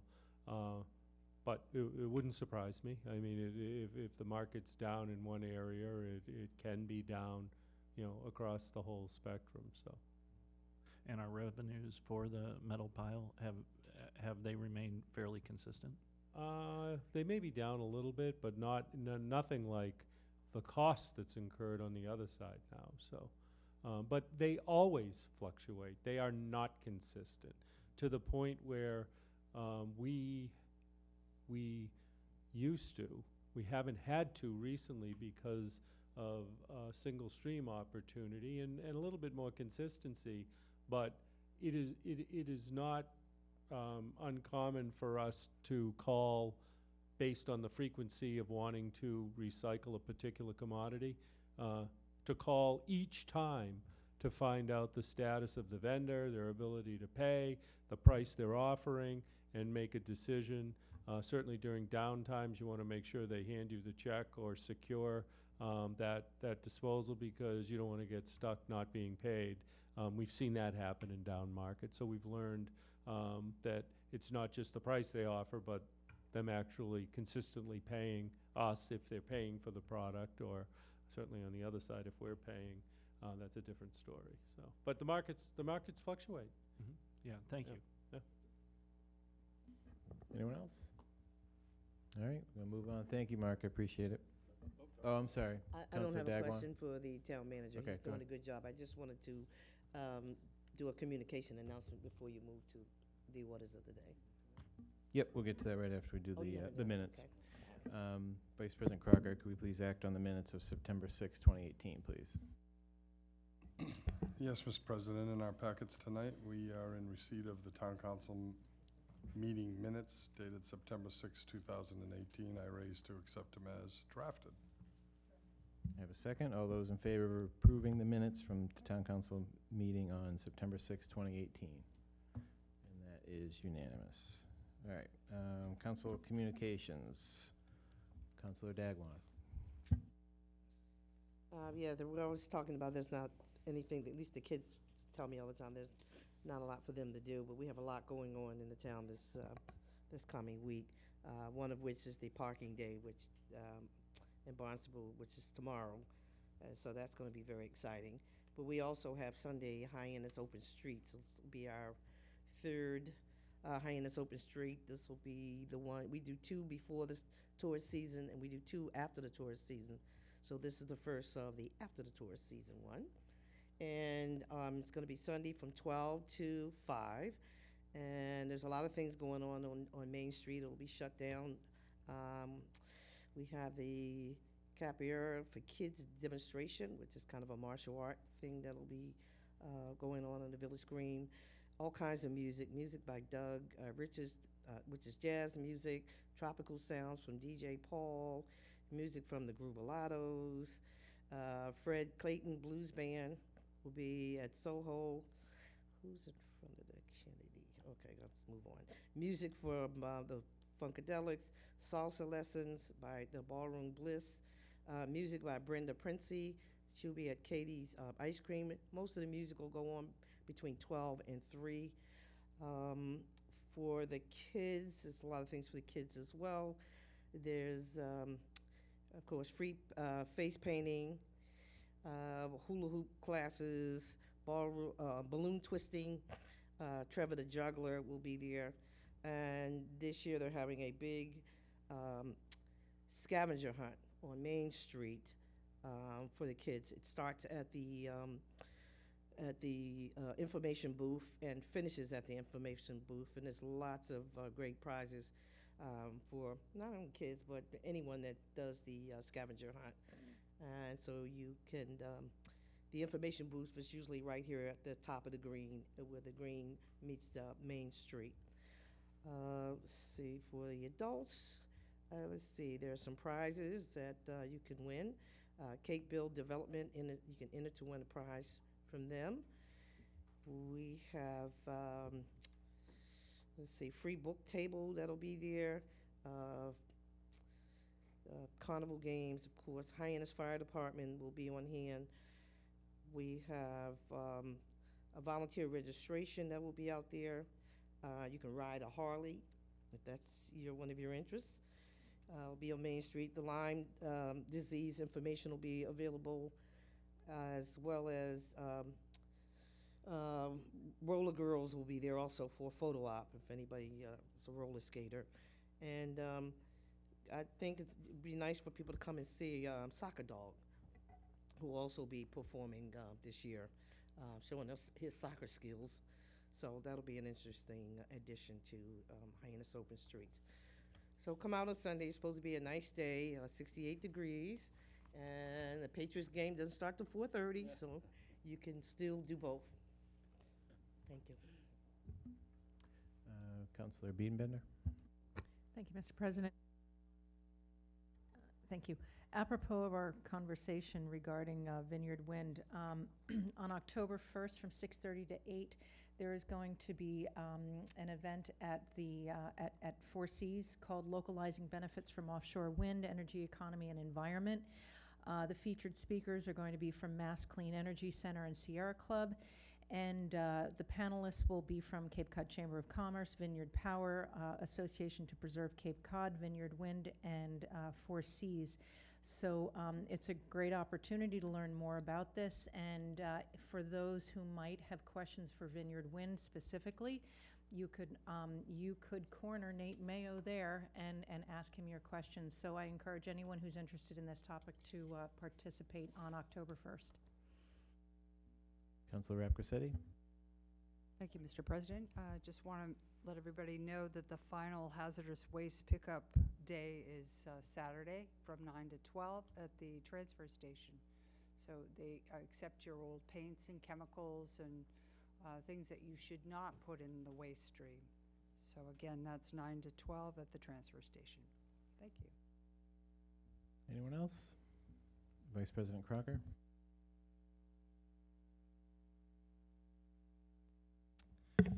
Mr. Chairman, Mr. President, I should say, we work on so many committees, all of us, and we're all spending and committing time. And there's opportunities and to do better for our community. There's opportunities to do better, really for the good of the town of Barnstable.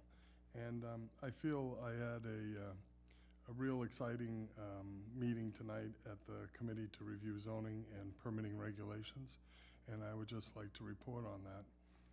I'm fortunate to chair that, and we've had 4 members of the Planning Board join us on that, and that is the Vice President Hellman, the President Barry, and members Schwartz and Costello. They've been stellar in showing up on our meeting night to work with us on all of our zoning efforts as we put forward. We've had terrific staff support by our director, Elizabeth Jenkins, and her planner, Paul Wackrow. And then my committee is really a group that's dug in and addressed everything we've discussed, and they're all with us tonight. At large, we have Hank Farnham, we have Councilors Neary, Dagwan, Levesque. Paula Schnepp is not available tonight, but she's been fabulous. Councilor Rapcorsetti, and we had a major breakthrough. We finished after probably 5 or 6 months of hard work. We've addressed and have voted to move forward to the council, which then puts it in process with the planning board. A review of the Highway Business District, and very comprehensive. Nothing was left unturned. It doesn't matter if you were trying to find standards about the height of the buildings or the setbacks, or if you're trying to find uses that weren't previously there. The Highway Business District has been that type of district that has been woefully lagging in building permits and new growth dollars. We all talk about new growth dollars. We get it better than most. We showed it again on our Saturday conference day, what we know to be the case for our town to operate in a manner that's appropriate to do the good works that are necessary for our community. So we have completed that, and we had a unanimous vote of the paperwork that was done, and I think that's just a terrific completion on the part of any committee. We then took it one step further, and that was addressing something that we've all talked about on this council, whether it's this new council or older councils, and that is increasing the thresholds of the DRI that are often in front of us and stated by Cape Cod Commission. And we also took a vote to increase the thresholds in the industrial area to 40,000 square feet from 10, and to 20,000 square feet from 10 in the economic centers. This is a very defined area. This isn't a runaway situation. This is a very defined area in Hyannis, but it's a terrific start. We all know of a case in point where CVS or someone's built a building, they were held down to 9,999 square feet, and then they put trailers out back because we just didn't really give them enough to do a proper justice of a development opportunity in our community. So we also passed that, and that is a little bit different test that has to go through. The planning board has to vote in the affirmative, and we have to vote in the affirmative.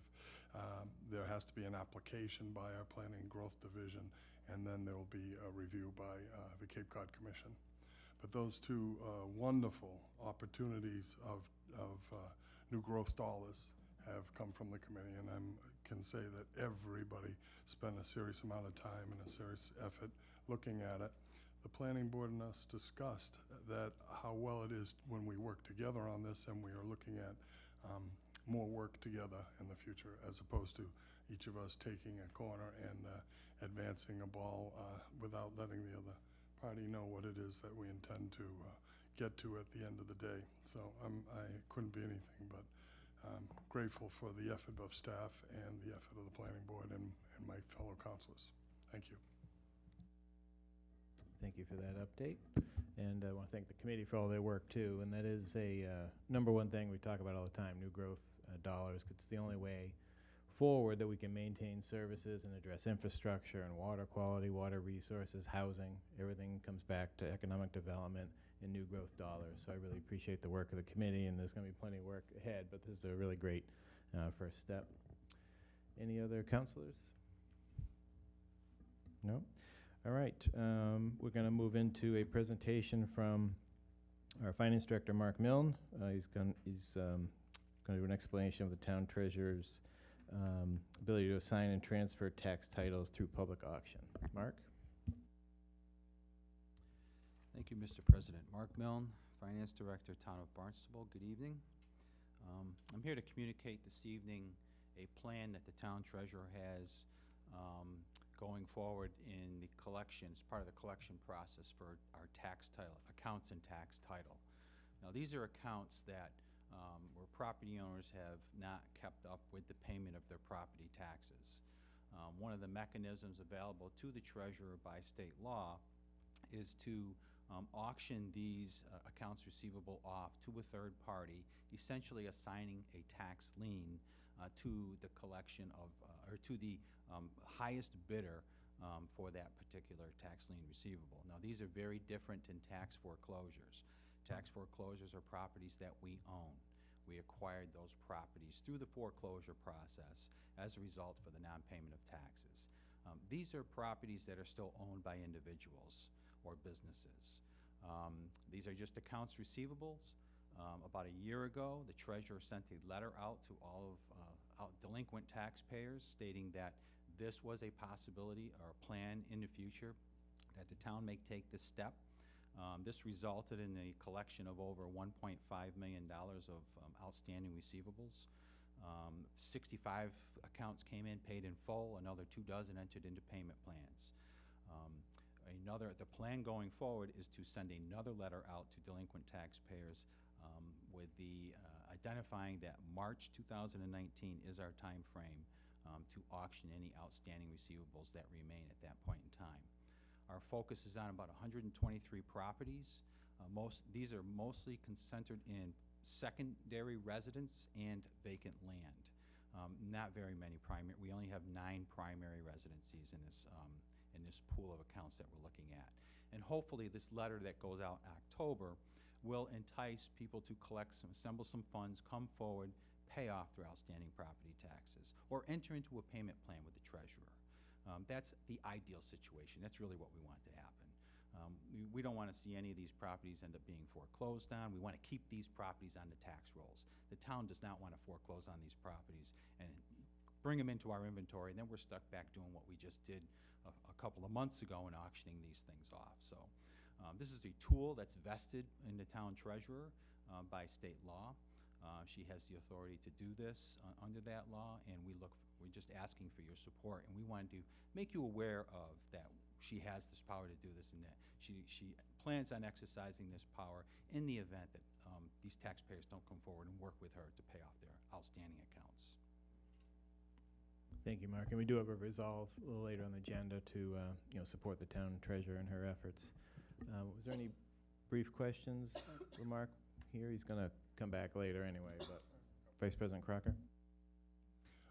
Some key phrases you're making is that the letter went out a year ago. She did receive a number of people who wanted to go into a payment program, and that is working at some level. This new round, she intends to put another letter out informing the people of an opportunity to work with her before she actually puts them to sale. So obviously, she's doing everything I think is kind and considerate to our residents. As we talk about the high interest rate, unfortunately, that is assessed by the legislature that is mandatory for us to collect, we have no ability to waive that fee. Am I correct on that? That is correct. And so that is what makes this attractive to people to come to the market and take our position per se, but we would get paid. Yes. In Now, full. when we auction these off, they go to the highest bidder, and the minimum bid has to include all outstanding taxes, any interest that's accrued, and any fees that have been added to the account. So we get 100 cents on the dollar. The enticement for them to do this is they get a 16% return on in their the future. investment. I have to say, we studied, and Councilor Wallace headed up the asset management group. We studied the issue of disposing them after we owned them. We looked at how difficult it is to get good, clear title, how many come forward, and then we spend money, and then we find out we don't have the right pieces of the puzzle to sell. This is unfortunate for those who are experiencing this type of financial pain, but as far as simple business of collecting money, I don't know of a better option she has. So I'm very grateful that she brought it to us so that we are all clear before we may get calls or whatever may happen. But I think she's been very kind and considerate in her effort, and I'm great she's watching out for the taxpayer. So please thank her for us. Thank you. I'll pass it on to her. Thank you. Councilor Flores? Yep. Thank you, Mr. President. Mark, thank you for that presentation. I'm just curious, the number of hardship positions that people might have. I want us as a town, at least I hope we are, sensitive to simple payment plans, because I don't want to see anybody lose their property, whether it's due to illness, whether it's due to unemployment, whether it's due to a layoff. I think that there are conditions that we should take into very serious consideration, before we ever pull the plug and say we're going to auction off someone's piece of property. I hope we do that when we have that system in place. Yes, each individual situation is considered, and extenuating circumstances are taken into consideration. And she's very diligent and considerate about everybody's individual situation, and works with them to establish a payment plan, how little it may be. If they come in and be faithful to that payment plan, then that's what we're looking for, is some effort, some kind of effort. All right. Thank you, Mark. We'll hope to see you in a little bit.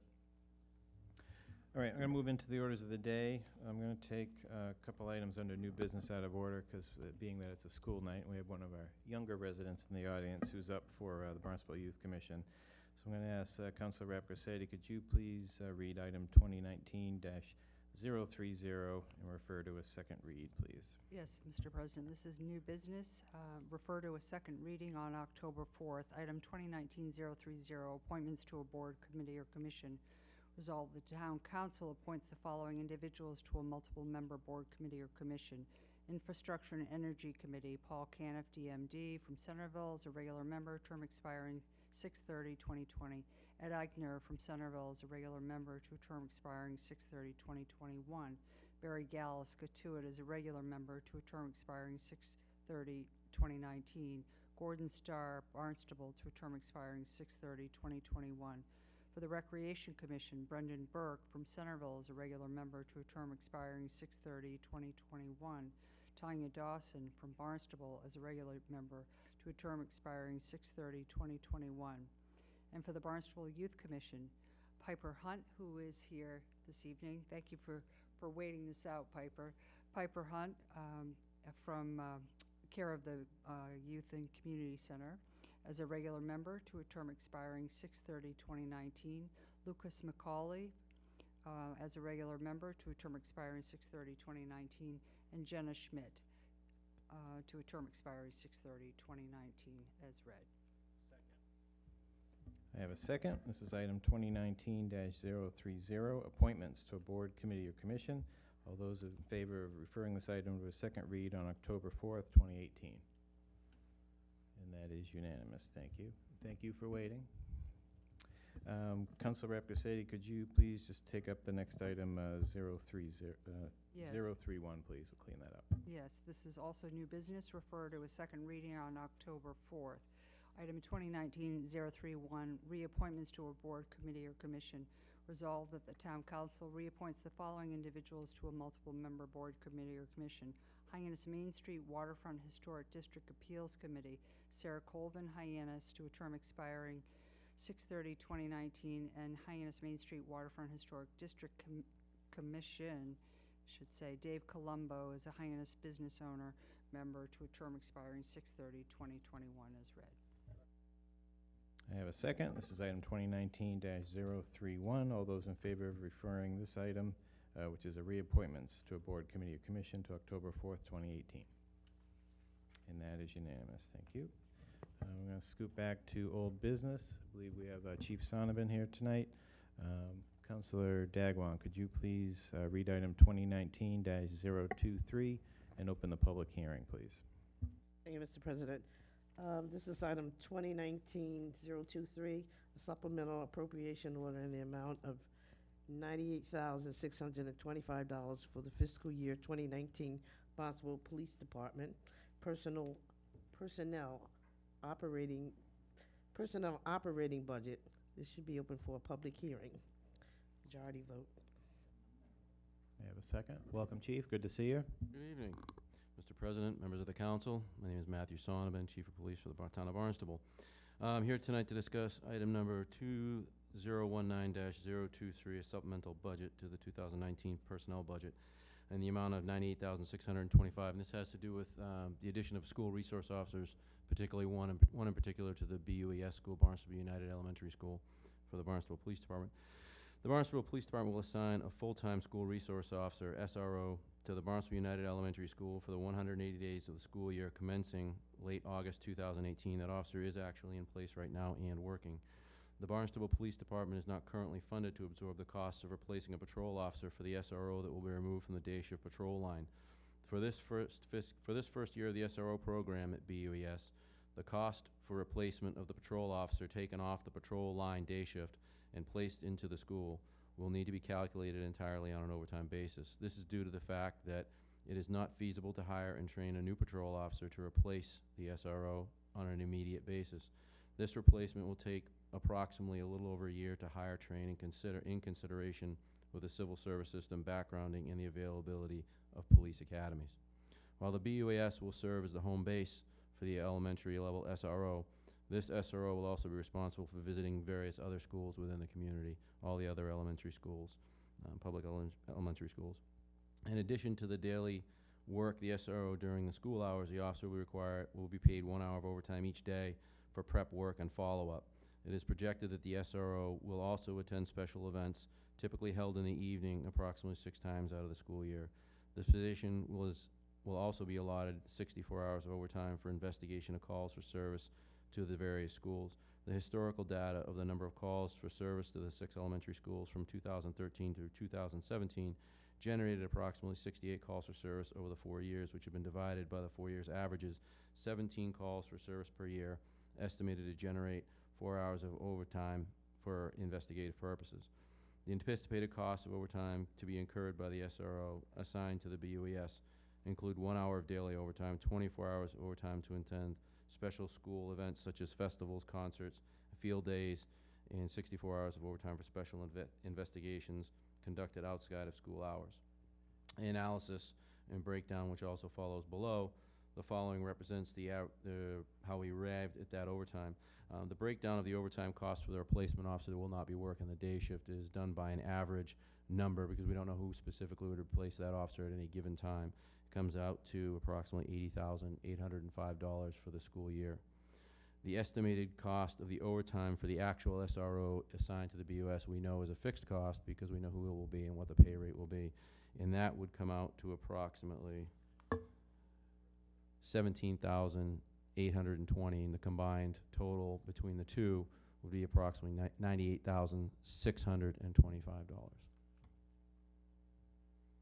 Thank you, Chief. This is a public hearing, so if any members of the public wish to speak, please come forward. Seeing none, do I have a motion to close the public hearing? All those in favor of closing the public hearing? All those opposed? Abstained? Okay. I was catching you not paying attention. All right, that's unanimous. Council discussion on this item. Move the question. Do I have a second? Second. All those in favor of moving the question? And that's unanimous. This is item 2019-023. This is a majority vote. All those in favor of this item? And that is unanimous. And Chief, I think you have two more items, right? Yes, So I I'll do. keep you here with us. All right. Councilor Neary, could you please read item 2019-025, please? I believe it's on Mr. page President. 9. This is new business and may be acted upon. Item number 2019-025, the acceptance of fiscal year 2019 911 Department Support and Incentive Grant in the amount of $202,282 from the Commonwealth of Massachusetts Executive Office of the Public Safety and Security, as written. Go ahead, Chief. Good evening once again. My name is Matthew Sonneman, Barnstable Police Department. I'm here to discuss item number 2019-025. It is the appropriation of the Department Support and Incentive Grant in the amount of $202,282 from the Commonwealth of Massachusetts Executive Office of Public Safety and Security.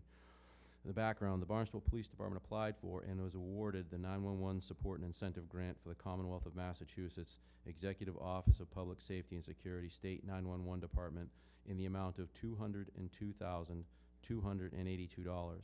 The Barnstable Police Department serves as the primary public safety answering point in that it receives all categories of 911 calls, fire, police, and medical emergency, and then dispatches to the appropriate service according to the type of need of the call. Additionally, emergency medical dispatch continues to be administered by the Barnstable Police Department throughout the duration of that call, in keeping with state 911 regulations. Eligible entities for this grant are primary, regional, and regional secondary PSAPs and regional emergency communication centers. Additional monies are available under the grant guidelines pertinent to this grant because the Barnstable Police Department serves as a primary public safety answering point, or PSAP, and also take cell phone calls, emergency cell phone calls. The Barnstable Police Department proposes that this funding be used to fund personnel costs incurred in the operation of the department's 911 telecommunications dispatch center. The analysis. The acceptance of this grant will allow the department to place qualified personnel in the communications center in order to provide adequate staffing to that area without incurring undue personnel expenses. As approved in the FY19 personnel budget, this grant will fund the base pay and/or overtime of 911 emergency medical dispatch certified civilian dispatchers, as well as the replacement costs of sworn officers certified in 911 emergency medical dispatch up to the funding limit of $202,282. Thank you for that. Any council discussion? Councilor Rapkasetti? Thank you, Mr. President. I just have a question. Is this, you've received this grant in years past? Yes, ma'am. So is this a recurring grant, or do you? We have to apply for it every year. Every year. And so I guess it could be, as long as we meet the stipulations and we submit the things along, we still maintain the qualifications as far as having the public safety answering point and the qualified personnel. But we do submit for it every year. They review the personnel that we'll be using, and once, if those are acceptable, then if the grant does become available, then it is awarded again. Okay, so if it isn't awarded, is this something that you're prepared to come forth with in a budget? If it doesn't pan out next year, is this something you're going to keep funded? These positions, it sounds like it's a necessary position, and we're relying on the grants to fund these positions, but if the grants disappear, we're gonna be looking at a big number increase in your budget, right? Or cuts, yes. Or cuts. And that is a possibility. This grant has gone on for numerous years. It is incentivized by the state to encourage people to actually collapse the PSAP grants to make them smaller, to make less of them. But what we've done is we've increased our PSAP by adding Hyannis Fire. So we are, in fact, consolidating a little bit more. And though we're not closing out the discussion that we could in the future, maybe even do something more in the future. But right now, this is a step we're at. There is no indication from the Executive Office of Public Safety that they are considering discontinuing this grant, and we are not the only community that receives these grants and uses these fundings to offset these personnel costs and training costs and things like that. I hope it never goes away. There's a And lot I of think, I think it's great too. Ann Spillane's name's here, and I know she's. Unfortunately, she's on vacation, so Well, she that's didn't get the fortunate chance to for come. her. Yeah. Thank you. Councilor Flores? Yeah, just to follow up on Councilor Rapcasetti, I mean, all of these soft money grants, at least my experience has always been, as long as we're showing that we're supplementing, if you will, as opposed to supplanting positions, that they get continued funding on a regular basis. So as long as you keep building on that and showing that we're supplementing as opposed to supplanting, should be fine. We've been working hard. We've added to the next gen 911 equipment. We've updated the dispatch center. We've added the cellular phone calls. We've consolidated in the fact that we use a limited amount of police officers in there now. We've professionalized the dispatch center. So we've checked a lot of boxes and moved a lot of direction, moved the ball in the right direction as far as making it a more professional environment, and consistency as far as the training of the people that are in there and the tracking of the training. And Ann has done a tremendous job documenting all this stuff. So it's been really easy as far as getting that in subsequent years now, especially since we've added the civilian dispatchers in there and added that consistency where they're getting the same people, the same training, so they're not seeing a rotating cast in there and things are falling through the cracks. It's really smoothed things out a lot more. Thank you. I commend you. Any other councilors? Vice President Crocker? Hi, Chief. I remember the discussions that we've been having about rolling in Hyannis fire calls, and it was 13-14% of your call base anyway, so it wasn't as large as some people once thought, once they realized how many calls the BPD handles. What would you say was the biggest difficulty in melting those two, because they've come together in less than a year? And how do you see, are all those issues behind us so that we're comfortable as we go forward, as the personnel made that kind of a difference for you? The personnel made a tremendous difference, especially over the summer. It allowed us to put a lot more of the officers back out. You saw an increase of mountain bike units. You saw an increase. We were able to throw people back into the CIU. So it did make an impact in that regard. As far as inside the dispatch center, it made a big impact. And, and even in the civilian market, when you hire a large group of people, the biggest part there is integrating them into the entity that you already have there. They've kind of almost created their own new entity, because they're not police, they're not fire, they're developing their own working body there. But you also know the struggle that when you do hire a large amount of people, even though you may hire people that are qualified, once you get them into the environment, that's when you really figure out who works. So you get a little bit of a growing pain here over some time, figuring out who's going to be able to stay, who's going to really adapt to it, because it is a unique position, and a lot of people may be qualified or have the training to be there, but once they actually get in the environment, who actually can work under the stress, who can adapt to the shift hours, who can do various other things, or who just doesn't move on, or maybe gets hired somewhere else. So there's a little turnover initially that we are dealing with. We had to replace 4. We've had, and right now they're just wrapping up. The last group is just wrapping up their training. So there's 10 out of the original 14 were left. We hired 4 more, so we're back up to the 14. Excuse me, I lost my train of thought. But that's how it goes. And the biggest part you talked about that we were seeing, because we were the primary public safety answering point for the town, we did in fact see a lot of Hyannis Fires calls anyway, because they were coming in through the 911 system. So we saw those. We kind of were able to anticipate. The only things we didn't get before were their business lines and what they call an alarm line, which we had to adapt to. But the civilian dispatchers were specifically trained by Hyannis Fire in those regards. They were able to handle those calls, so they adapted to them well. The other thing that was really the offset we weren't anticipating was police calls tend to be pretty point and click for us. It's really easy. Fire calls are a lot more involved, so the dispatchers get a lot more involved. They may be tied up for a little bit longer, just the way they run their operations and callbacks and mutual aid systems and things like that. So it was more intricate than we initially planned on.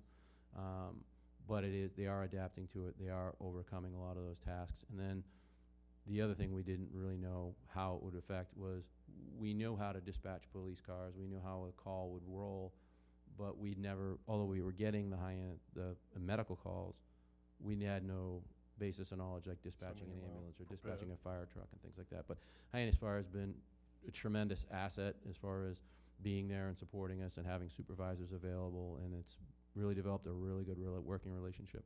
We had a good relationship with them before, and I would say that this has just really strengthened that whole bond between the two entities. Last question, if I may, Mr. President. Now that we're up to shift strength, and just because we're open 7 days a week, it's not 7 shifts. I know that by emergency response. Where are you with what your needs are for the actual physical space and the equipment now that you are at full shift? Well, right now, the physical space, like I said, was remodeled completely, so it's new, it's really up to date. A lot of the equipment, all the radio equipment is brand new. Hyannis Fire purchased all brand new radio equipment. So all the stuff, again, there was a little bit of a growing pain with that because switching companies that provided the service, there were some glitches when you get new equipment, you get new things, just how it works, how it melds in and everything else. So there were a few little things, nothing major, but everything's been adapted to and the equipment's working really well. Well, there's nothing more important than starting the call correctly, so good job. Especially with emergency equipment. Yeah, good job. Any other councilors? Councilor Hebert? Thank you, Mr. President. Thank you, Chief. So just following up on the question on the facility, you have power generators, emergency generators, so there's no question. Yes, we do. You never would lose power. No. Good. Thank you. Anyone else? Do I have a motion to move the question? Second. I have a second. This is item 2019-025. All those in favor of this item? And that is unanimous. Councilor Levesque, could you continue on and read item 2019-026, please? Sure. Thank you, Mr. President. This is new business, may be acted upon. Item number 2019-026, acceptance of fiscal year 2019 State 9/11 Department Training and Emergency Medical Dispatch Grant in the amount of $54,658.29 from the Commonwealth of Massachusetts Executive Office of Public Safety and Security, as written. Second, go ahead, Chief. Good evening. Once again, I'm Matthew Sonnabend, Chief of Police. I'm here to talk about item number 2019-026, acceptance of a fiscal year 2019 State 911 Department Training and Emergency Medical Dispatch Grant in the amount of $54,658.29. The department has been awarded a grant in the amount of $54,658.29 relative to our role as a primary safety answering point, or PSAP, to fund the training and certification of enhanced 911 telecommunicators, including emergency medical dispatch operators. This grant will fund 16 hours of continuing education courses as required by law in such areas as CPR, emergency medical dispatch, recertification, and specialized dispatch training on other topics such as active shooter, domestic violence, and suicide for 36 telecommunicators. Only telecommunicators who are trained and certified in basic telecommunications and EMD can work in the dispatch area and must complete 16 hours of continuing education annually. The grant will also fund the training costs associated with the initial training of newly hired civilian dispatchers. Acceptance of this grant will enable the department to fulfill their training obligations as a primary PSAP as mandated by State 911. Grant detail, $54,658.29 will be directed to pay for class fees and personnel costs associated with the training. The fiscal impact, this is a reimbursement grant for all training costs, materials, and overtime. The town must expend the funds upfront and subsequently submit for reimbursement. This has no impact on the police department's operating budget. There is no match required. All costs associated with this grant contract must be completed by June 30th, 2019. Thank you, Chief. Any council discussion on this item?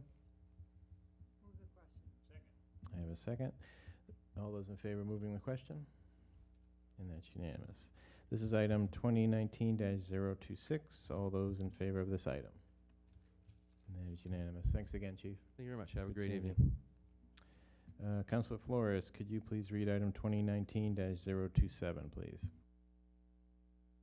Yes, Mr. President, this is new business. It may be acted upon. Item number 2019-027, transfer order in the amount of $30,000 for the hydrologic and hydraulic study of Maraspin Creek in the Commerce Road culvert as written. I have a second. We have our DPW Director back, Dan Santos. Evening, thank you. Effectively, my earlier presentation gave the rationale for this. So basically, this funding is to pay the Woods Hole Group for the work to model the creek, marsh, and system and culvert to see what mitigation measures could result from that effort. Thank you, Dan. Any council discussion on this item? I have a second. All those in favor of moving the question?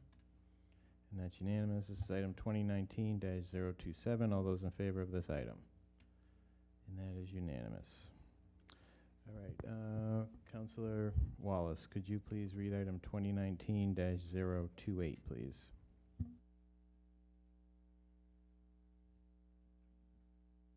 Yes, Mr. President.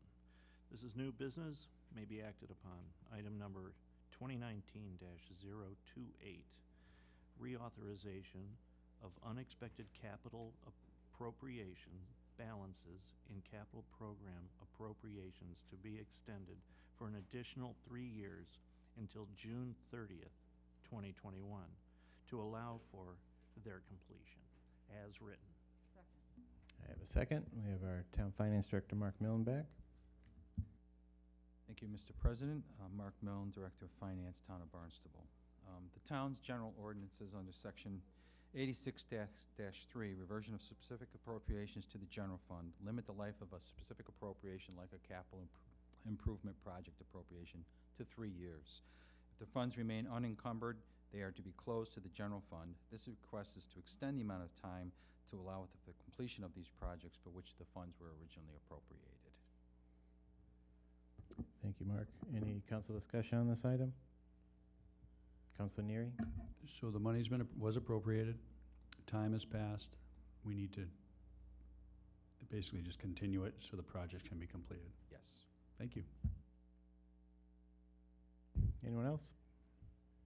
Move the question. I have a second. All those in favor of moving the question? And that's unanimous. This is item 2019-028. All those in favor of this item? And that is unanimous. We're going to go back. I think Mark Milne's coming up. Well, we talked about the resolve a little bit already, but Vice President Crocker, could you please read item 2019-024? Yes, sir, Mr. President. 2019-024 may be acted upon. A resolve to support the plan of the town treasurer to assign and transfer tax titles to the highest bidder at a public auction pursuant to Massachusetts General Law, Chapter 60, Section 52, as written. I have a second. I know we kind of covered this in your presentation, but if there's anything else you wanted to add? I think I said this, but we're concentrating here on properties that are vacant land and secondary residencies. We're not going after primary residencies. And there's about $3 million of unpaid taxes between those two categories. So this tool will hopefully help us get some movement on that. And also, just for information, I believe that number is only up to tax year 2014. Tax year, correct, 2014. Vice President Crocker? If I remember a presentation by the treasurer, she said that if we pass this action and if she goes to bid, she may be actually be able to collect considerably more because she may have the ability to move from 14 to 17 or some other. Yeah. So your anticipation would be greater than the 3 million. Yes, we will add any unpaid taxes from 15 right on up through 18 as well. Tough program, but a great program. Great opportunity for the town. Thank you. Thank you, Mark, and thank you for the presentation earlier. Obviously, it was mentioned before, this is under the town treasurer's purview, but this is a way for us to pass a resolve to support her in her efforts. Is there any other council comment on this? I have a second. All those in favor of all those in favor of moving the question? That's unanimous. This is item 2019-024. All those in favor of this item? And that is unanimous. All right, I got one more item. Councillor Biedenbender, could you please read item 2019-029, please? Thank you, Mr. President. This is new business, may be acted upon. This is item number 2019-029, resolve authorizing intermunicipal agreement with the town of Yarmouth for repairs and improvement to Bayview Street. I have a second, and we have Dan Santos back. Thank you. The towns of Barnstable and Yarmouth are collaborating on a project to improve Bayview Street, which is behind the hospital on the east side, which is partly located in each town. The project will include adding and reconstructing sidewalks, improving pedestrian crossings, improving drainage, and repaving the road. Cape Cod Hospital is also partnering with the towns on the crosswalk improvements. Design is nearing completion, and the project is tentatively scheduled to begin construction. At this point, it'll be next spring of 2019, pending approvals, funding, and other factors. The project is expected to be funded by state Chapter 90 funds. The entire cost of the project is approximately $1.5 million. Barnstable's share is $310,000. Thank you. Thank you, Dan. Councillor, questions, comments on this item? Vice President Crocker? Dan, on the Chapter 90 funds, the standards are pretty tough for the road as it must be built. Could you explain to the committee what we may be seeing for an improvement, considerable improvement in that road? Well, we're going to be reconstructing the road, so it's going to have adequate foundation or base for the level of traffic it gets. And as you know, a lot of emergency vehicles go there, so that's very important there. Drainage improvements to make sure, as I mentioned in my earlier presentation, best management practices for drainage in that area, and particularly that's a sensitive area because of the wetlands. And then finally, crosswalks. A lot of people moving by foot in that area, pedestrians, crosswalks and sidewalks to be rebuilt, connecting to the existing system and meet all the current standards for handicap accessibility. Terrific build-out program. Thank you. Councillor Wallace? Yes. Will this project look similar to the Oak Street project we had just a few years ago? In the construction. In the duration of time that it'll take to complete it? And is it the same thing where we completely remove everything, start from scratch with catch basins, covers and Yes. And the like? Yes, and the difference is the sidewalks, which we don't have on Oak Street. Is this considered the 21-year fix? Well, it's the best fix you can make. So, yeah, typically, I think that's the planning horizon. But if you maintain these roads, you can easily get 30 years out of them, and that's why we have our robust maintenance program that you fund. So we do the chip seal, we do the crack sealing, so we make sure we get as many years as we can out of our road fixes. Thank you. Councilor Neary? Thank you, Dan. Just the time frame, roughly, it's a high traffic, obviously important road. What do you think the time frame from shovel in the ground to complete, roughly? Any idea? 3 months. Thank you. Councilor Rapcrassetti? Thank you, Mr. President. Dan, will this go all the way from Maine down to the beach? I don't know where it ends. It does start at Maine. I don't know the exact termination. I'll get that to you. Okay, thank you. Anyone else? Do I have a motion to move the question? So moved. I have a second. All those in favor of moving the question? And that's unanimous. This is item 2019-029. All those in favor of this item? And that is unanimous. Thank you, Dan. And that ends the orders of the day. Our next regular meeting will be Thursday, October 4th, 2018. Do I have a motion to adjourn? All those in favor? Have a good night, everyone.